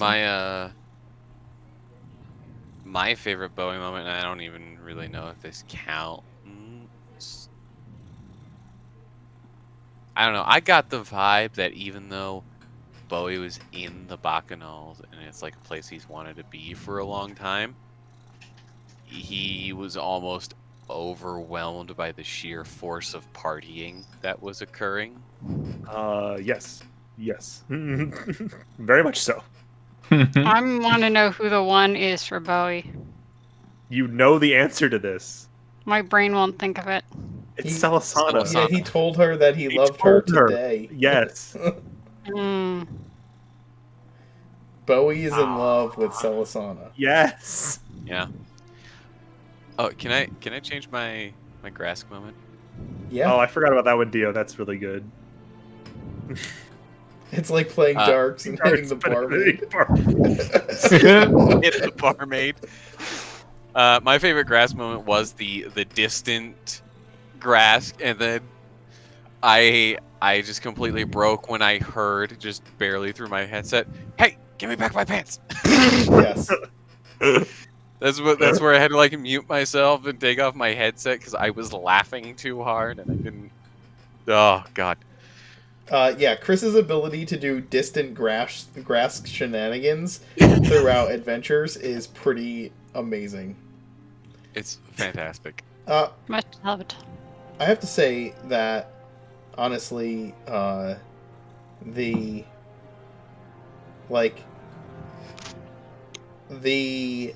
dawning of realization that Bowie had when he saw Celisana step out into the wooded glade that you guys first appeared in was pretty awesome.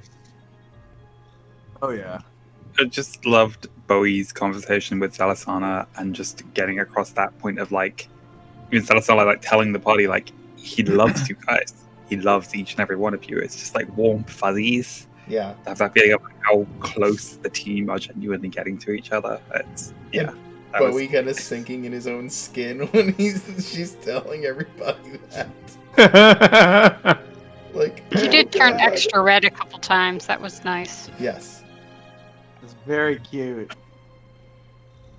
This was very much a feel-good episode. Yeah. It was cathartic, necessary. Then the adventures will continue next week. My favorite DM moment was bringing Dio on and having the little cameos from Oscar and Piper. Actually, my favorite DM moment was just having Celisana just invert the bag full of toys in front of Piper. I wonder who's going to get the fish and chips or whatever from the food that was left in the bag. I would assume we would have left that with the rest of our stuff to pick up before we head back. You know what I mean? Like, it's more fun if you leave a few pickled fish in there. That's what the bad kids get. For real, what would the bad kids in Orden really get? If like, Oscar, well, I don't know. It depends. Here's what I imagine. I like, for some reason, in keeping with the Christmas motif, when somebody suggested Oscar be the new Santa Claus, I couldn't help but think of Piper as Krampus.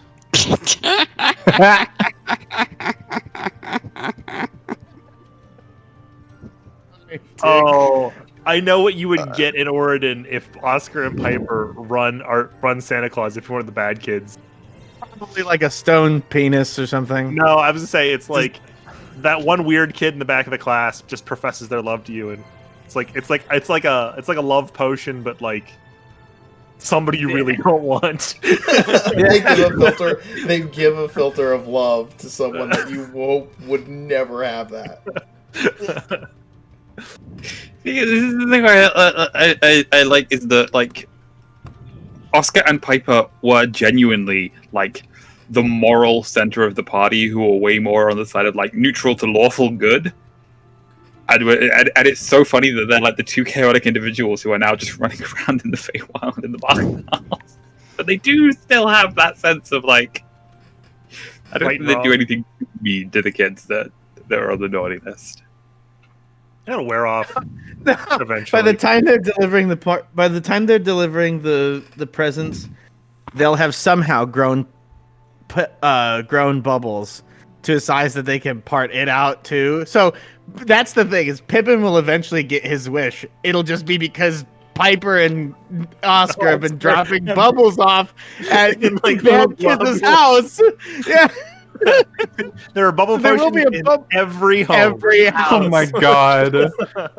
Yeah, it's cleaning up all the dust bunnies in the corner. It'll fit with Pippin too, because he'll accidentally have been the catalyst for delivering Bubbles potions to every as a household name. Oh, good God! That's what the bad kids get is a black pudding. They don't know what to do with. Just devours them in the middle of the night. Well, And it's not acidic, so they can't do anything too nasty with it. Right, but they can feed it after midnight. Violate the Gremlins rules. Because it'll be back in the material realm where there's a day-night cycle. Oh, good Lord. Well, like I said, I hope you guys had fun this session. Yeah, my favorite DM moment was just Celisana. Nice. Celisana is so cool. I love her. She's the only god of the Pantheon that's not in the primer. And she's the first god of the Pantheon that has actually shown up in the game. No. Because Vespasian and Kolok both had visions of Morrigan. But they were visions. There have been visions of Thondra and visions of Morrigan. But Celisana literally showed up. And she's not in the... It's the first group to planeswalk? Actually... No. Actually, Robin showed up, and no one realized it when he did. No, we did call it out. If it's the one I'm thinking of when Sarani went to the temple and met the halfling priest who basically tricked him into leaving. Because we didn't even say it. Like, that guy could genuinely be Robin. We have no idea. I have no clue. The other time was in Help Wanted, when Lucy went in the middle of the night to the Temple of Robin. I believe she went in the middle of the night, and she met a singular priest there. That was also Robin. I just imagine Robin as being like, he has like the squeaky shoes for clowns. You know what I mean? Like, he just walks around in like SpongeBob's squeaky boots. He has the squeaky boots from SpongeBob, and he just walks around in corridors, empty corridors where people were sleeping in the adjacent rooms. And like, all right, guys, we'll play this again next week. This was Artifact Recovery Corporation. It's something I brought up last week, and I'll bring up again, and I brought up yesterday and tonight. If you are out there and you are a viewer hanging out with us tonight, whether this is your first time here or have been here for a while, these games get to happen because of the players and those of you who subscribe and are patrons. And without that, I could not continue to do what I'm doing. If you find any value in what we bring to the table, I would ask that you head over to our Patreon and maybe consider becoming a $1 patron. It's $1 a month.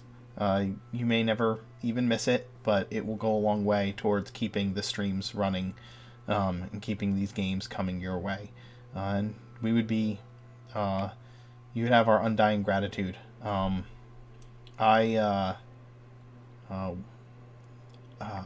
have been blessed with people who are incredibly generous with gifting subscriptions and with incredibly generous players and patrons, and I don't take any of that for granted. But I do want to keep being able to do this, and for that to happen, I need people to invest in what we're doing. So, again, if you find value in it, then I would ask that you do that. If you don't, then that's fine too. But we appreciate those of you who are out there watching, those of you who subscribe, and those of you who are patrons. Hopefully, I'm hoping to have the next rough draft for the next set of swords up on the Patreon next month. So keep a lookout for that. It's gonna be wild. If you are a patron and you haven't gotten a chance to check out some of the posts, I've released the first chapter, or at least the introduction to the Adventurer's Guide on the Patreon, and I've also released the rough draft of 4 of the Swords of the Legion on Patreon. So you can check those out if you are in fact a patron. With all that, we're gonna raid. we're going to go raid. So hang out, and we'll get that ready. See y'all later. Bye.